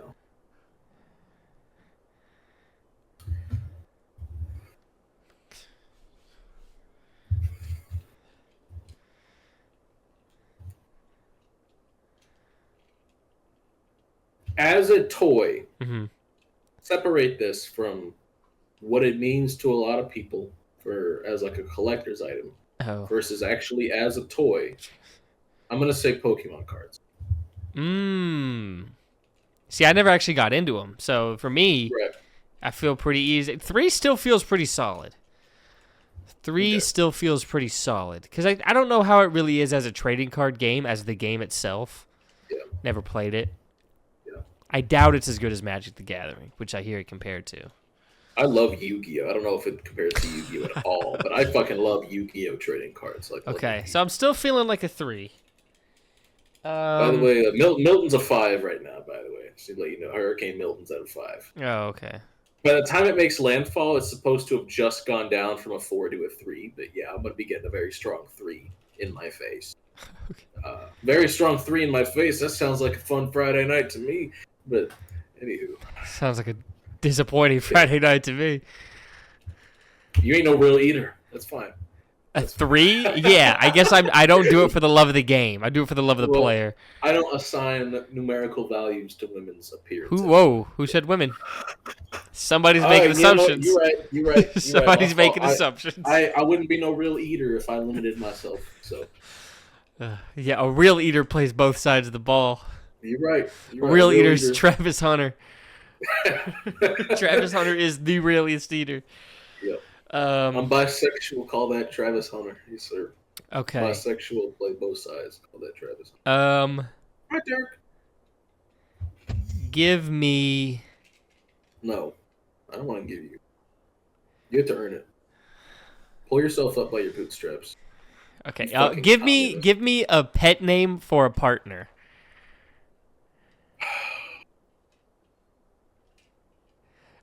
The reason I thought of that question is because I was about to be like, please, Daddy, give me. I'm going to say I like most of them, if I'm being totally honest with you. Most of them are like pretty up there. If needed, add tone and inflection. Fair enough. Because baby is fine. Mm-hmm. You add a baby voice to it, it's weird. It's weird. Yeah. Well, same thing with like Daddy. Daddy during sex. Okay. Daddy during any other no. Hell no. It's a hard pass. Yeah. Don't call me daddy while we're at Walmart. Shit, please. Daddy, can I have the Pokemon cards? Babe Joe. Go ahead. Fuck. I'm gonna say Poopy. Not Pookie. Poopy. Poopy? Who is calling him Poopy? I've been called Poopy. I guess Ice Spice. I've been called Poopy in a relationship I before. still I feel... was like, I don't love this one. Like, I still feel 3-ish. Yeah. Maybe it's like a 2. Poopy. Okay, give me... Ew. Chill.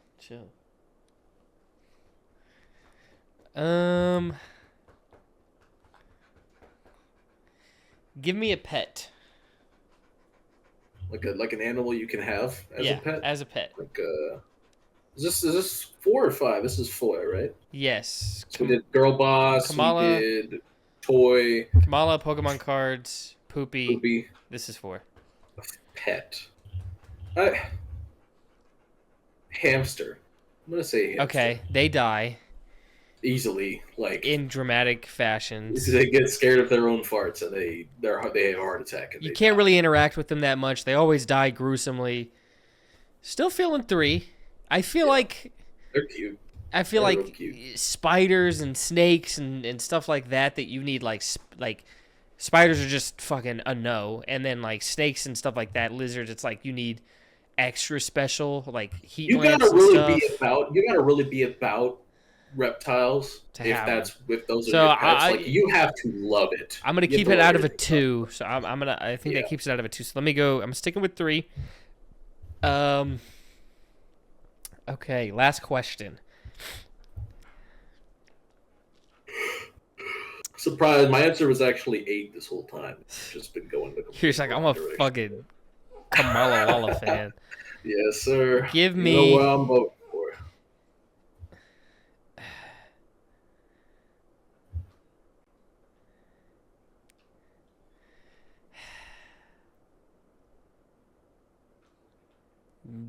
Give me gas station snack.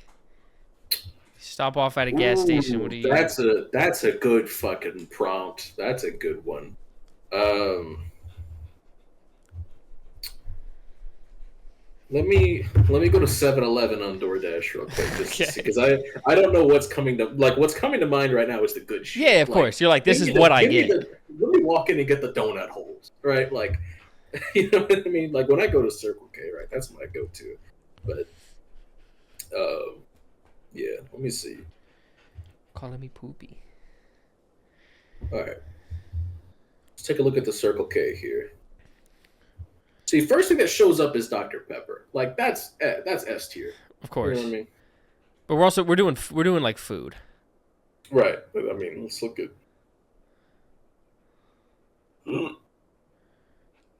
God, some of this shit slaps, dog.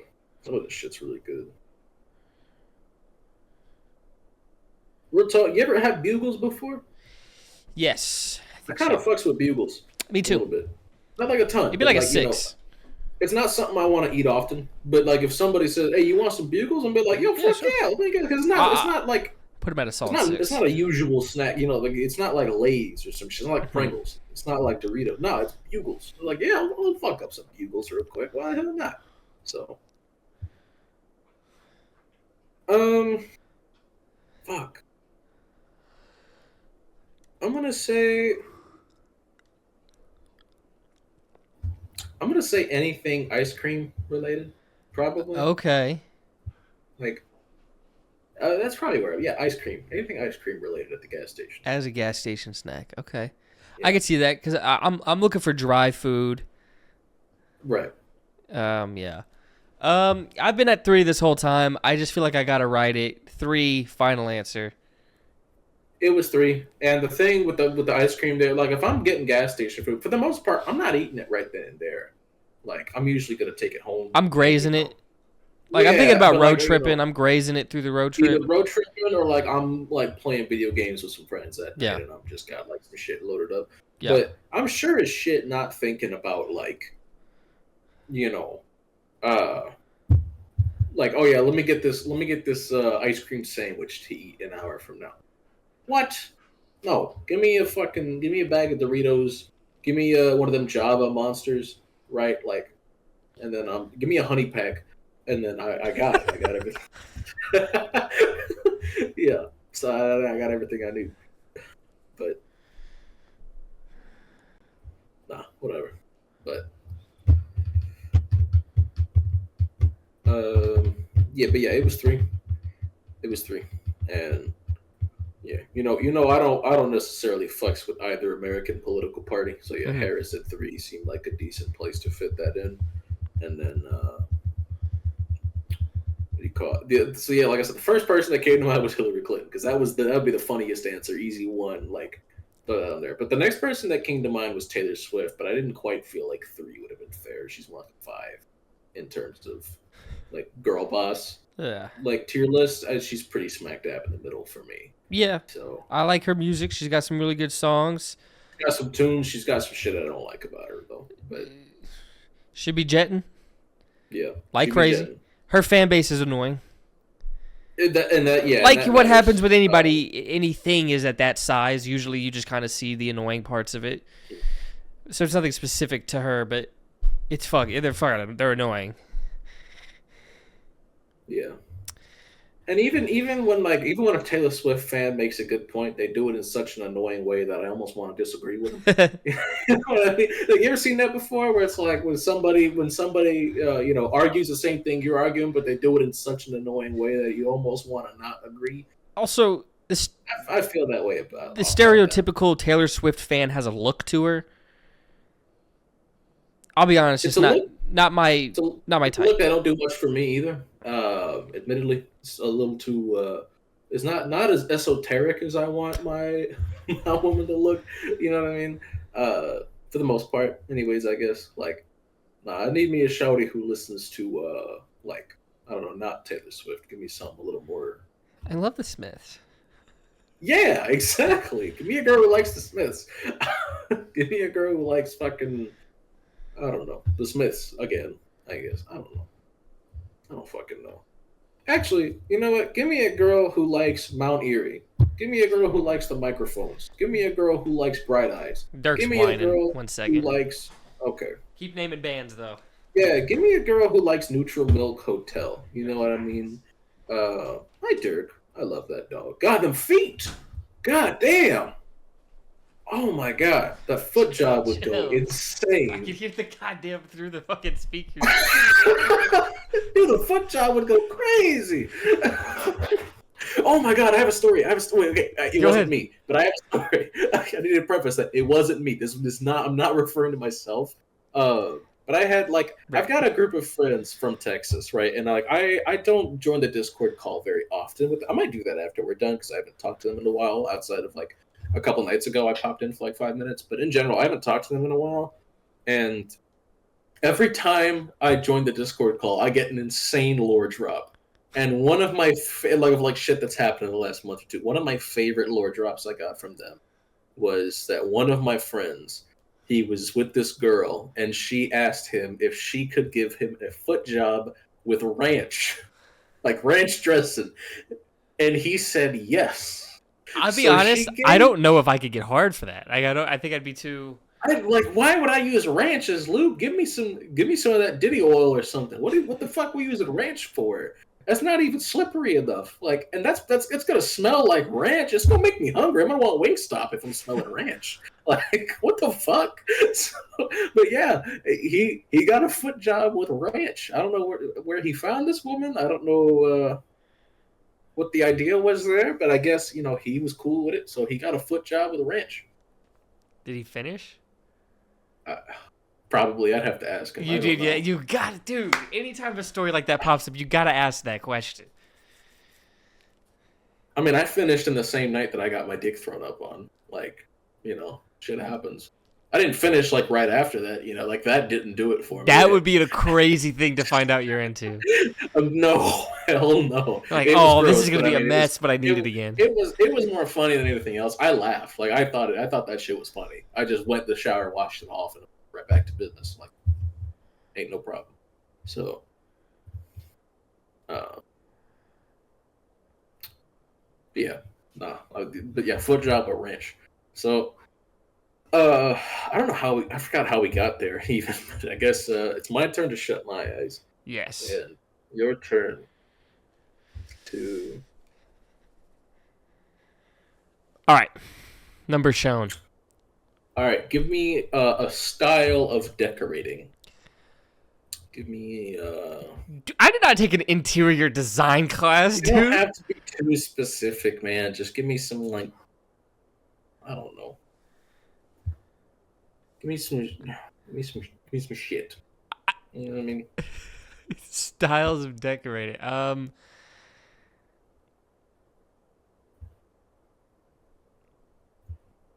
Maybe maybe just like a minimalistic design style. I'm thinking we're looking at a relatively high number here because you definitely give me more of like a somewhat minimalist vibe. I think we're looking at like a 7. Not like I think you want some shit. You know what I mean? I don't think you want just like bare bones, whatever. But I think we're looking at like a 6 or 7, maybe. Because you're not the kind of dude Like who a needs real like. minimalist design. Okay, okay, then we're looking a little lower. Um, it's not like there's not the thing about that. It wouldn't be like ugly or tacky. So we're looking at maybe like a 4. here. You know what I mean? Because there's nothing like detracting from how the house already looks. You know, it's not like you've got some corny ass shit on your wall. Like, you know what I mean? Give me a fake deer's head. You like type shit. There's certainly worse decorating styles than like hyper minimalist. So I'm gonna say like 4. Okay. I think. I'm gonna say 4. So give me more, give me give me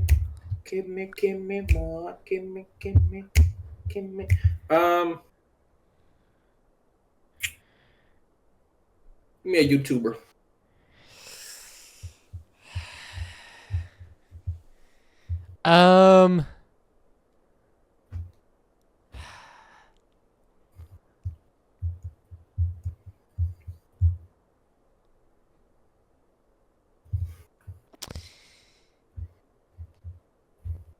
I'll just go with.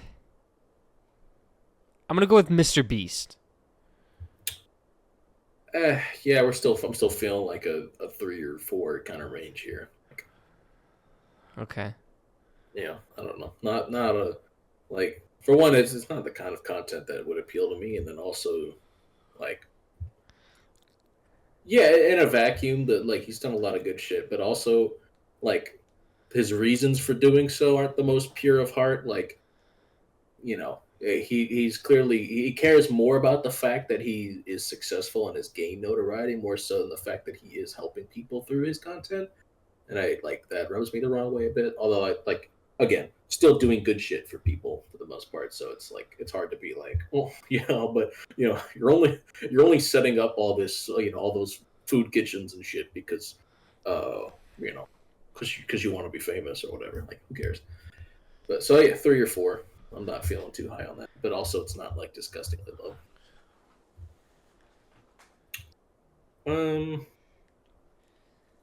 Give me a natural disaster. You don't have to rate it on like any kind of to like be in or no, like and like however you want to interpret this. Like okay, what you then think is the coolest. I'll just or go not the with coolest to be in whatever.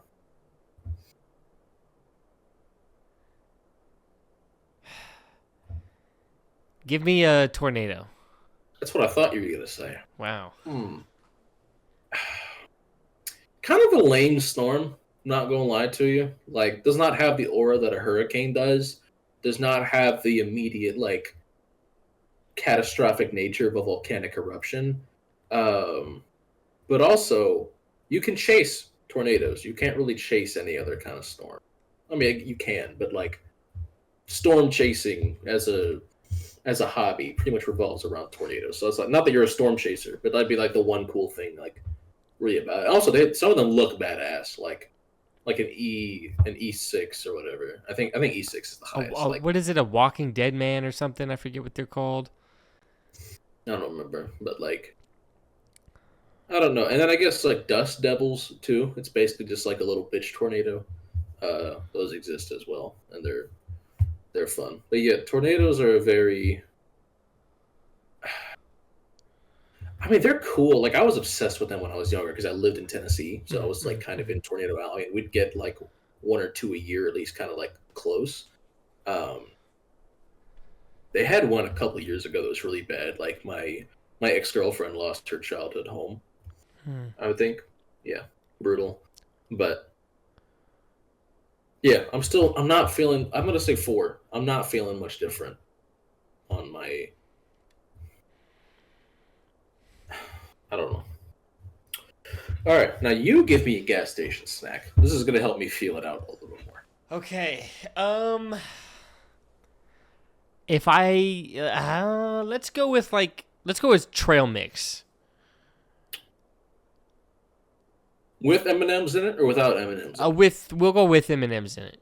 I was still feeling like a 3 or a 4, but I have to narrow it down between the two, and that's what's and without raisins.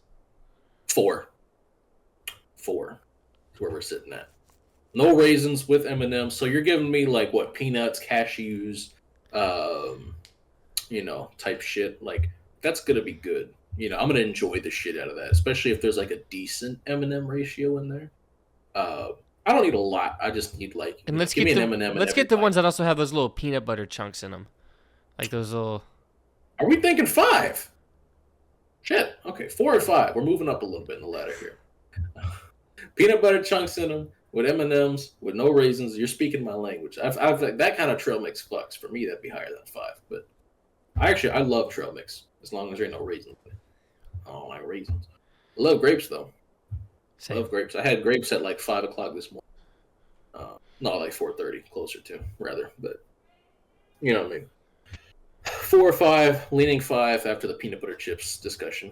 Plus, I don't feel like you have a strong opinion on Mr. Beast either way. All Well, right, we'll find out. give me an NFL edge rusher. I fucking hate when you do these. What? Oh, I'm not gonna do wide receiver every time. It's too easy.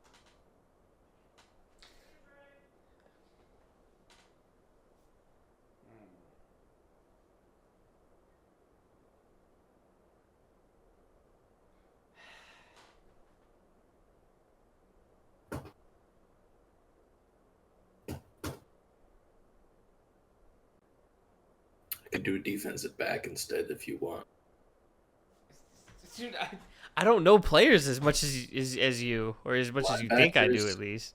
Linebackers. I mean, I could give you offensive linemen. Let's just stick with edge rusher. Let's just go with let's go with Sam Williams. I don't watch Cowboys games. But he's hurt not right in. now, isn't But he? in this world, he's not injured. Okay. Oh, and not injured. I still feel like a 5. Sure. Why the hell not? What was your first answer again? What was the first question I asked? It was fucking Oh, my decorating or whatever. super minimalist. Yeah, I'm not feeling any higher than a 5. And 4 is still on the table because I don't peg you for a trail mix. I haven't pegged You you. don't peg me yet. I'm gonna 5. Final answer. Lock it in. It was 5, ladies and gentlemen. We have finally both gotten them. Yes, sir. It's about time. Bounce back week for us here. Finally. But now, are we doing the top 3 we said earlier? I'm down. Okay, ladies and gentlemen, Topically relevant. Yeah. we have a theme top 3 this week. Top 3 of the week. Hurricane supplies. Because somebody just did that exact shopping. I did. In fact, my number 1 item I was not able to buy today.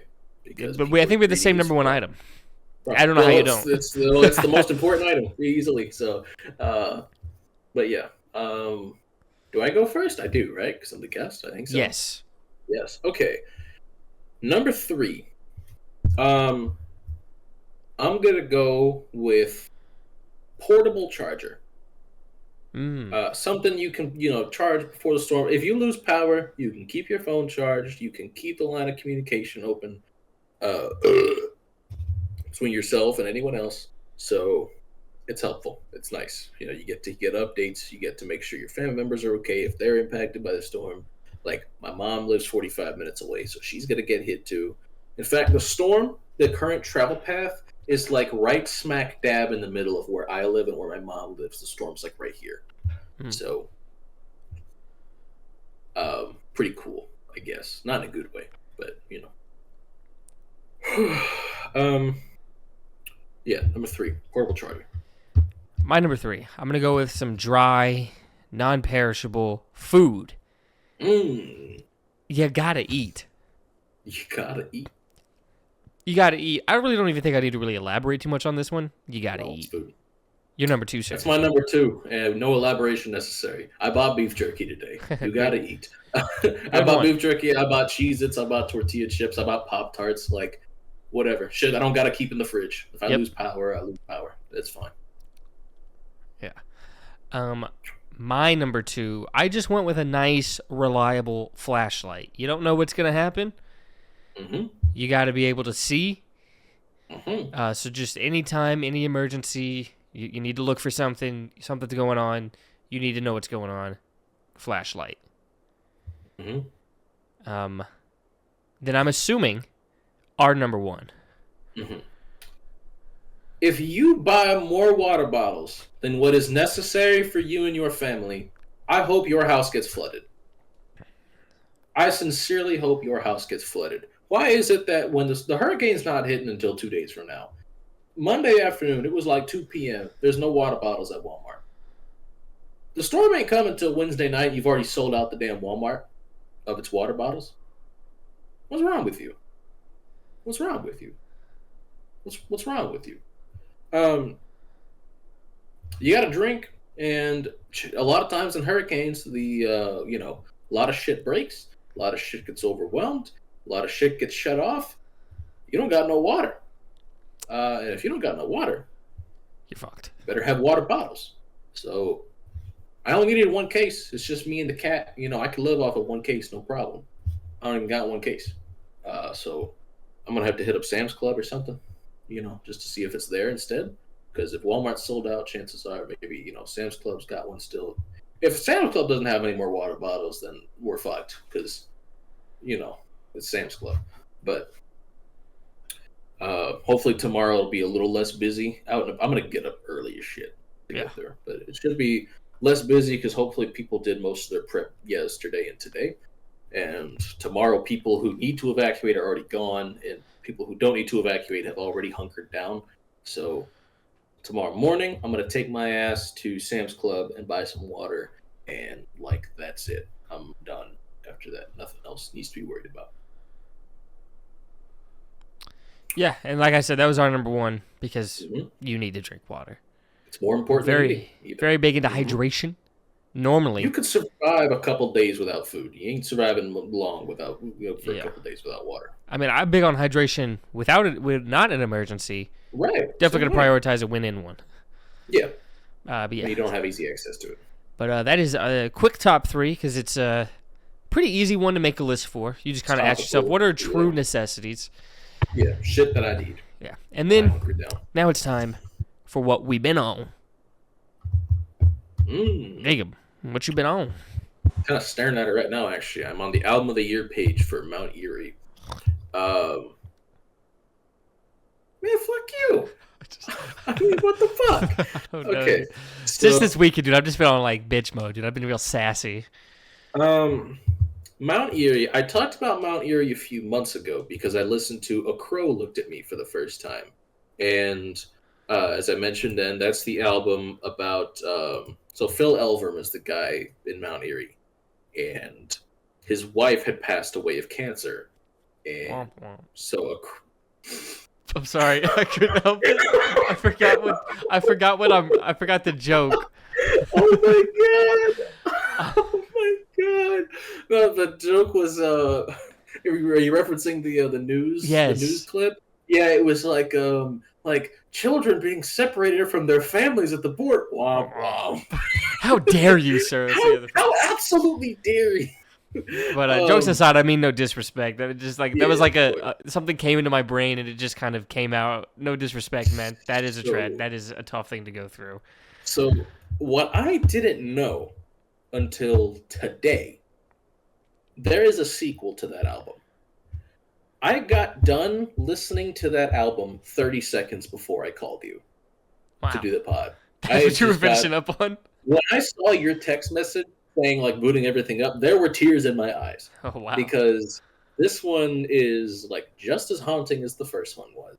And just as specific, just as detailed, just as damn, this shit sucks. He's a better man than me. I'd kill myself. Granted, he has a daughter, so that if I had a daughter, that'd probably keep me anchored here too. If this were to happen to me, but dog.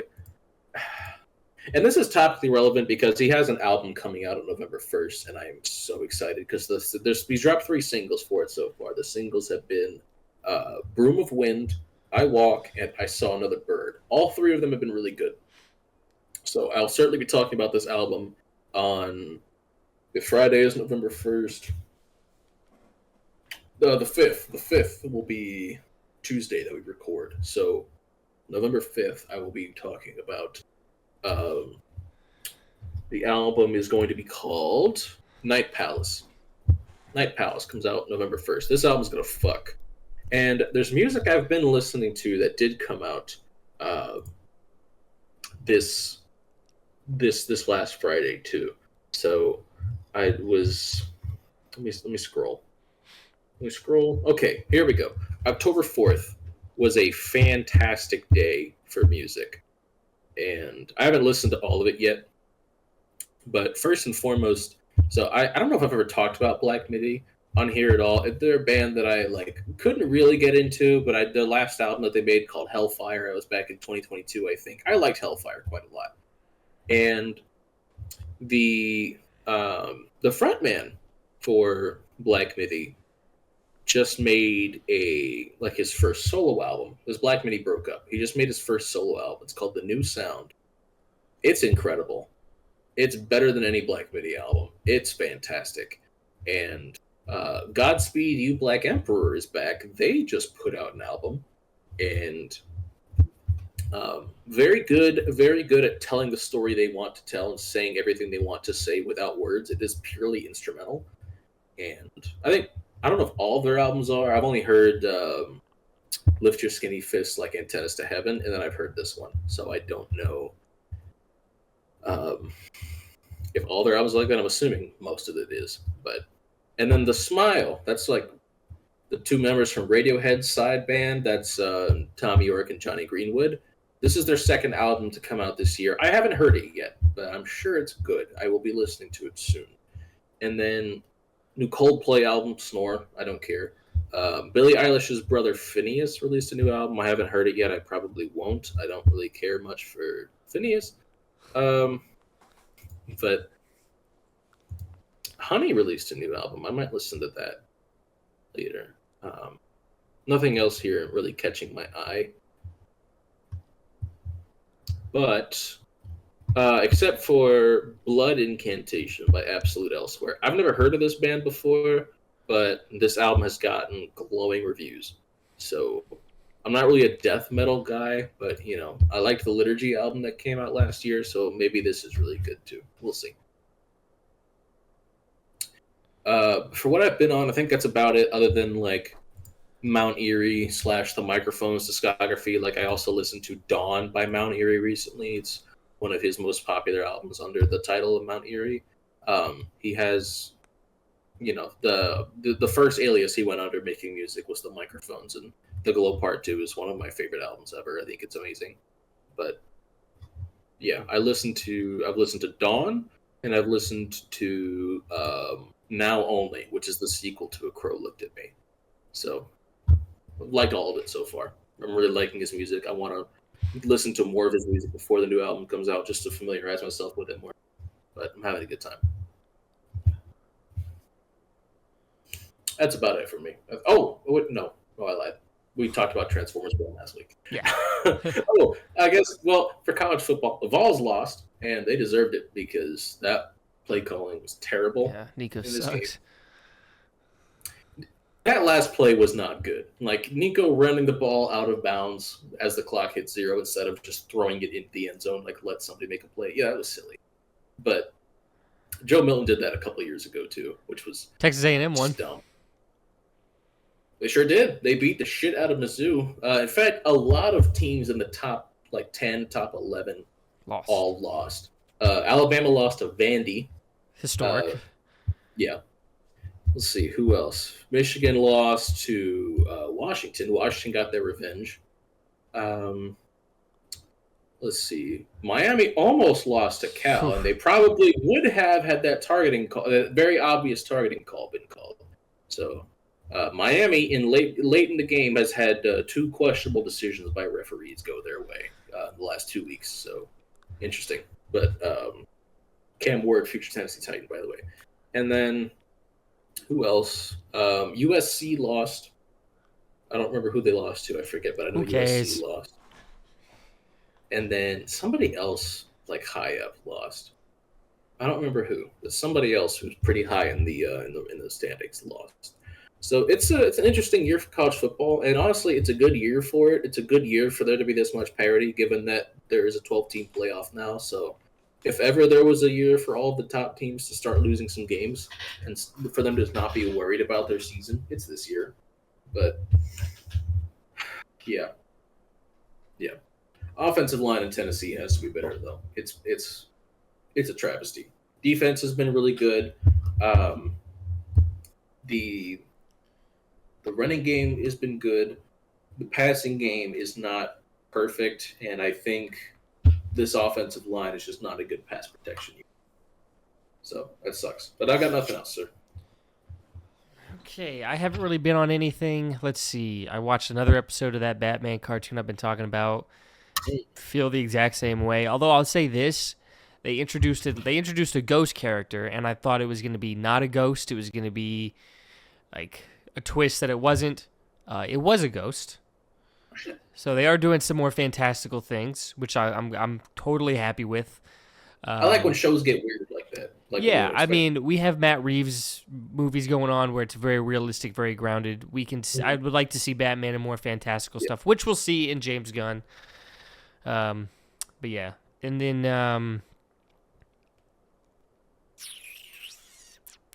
I don't think I had seen the second episode of The Penguin last time we recorded.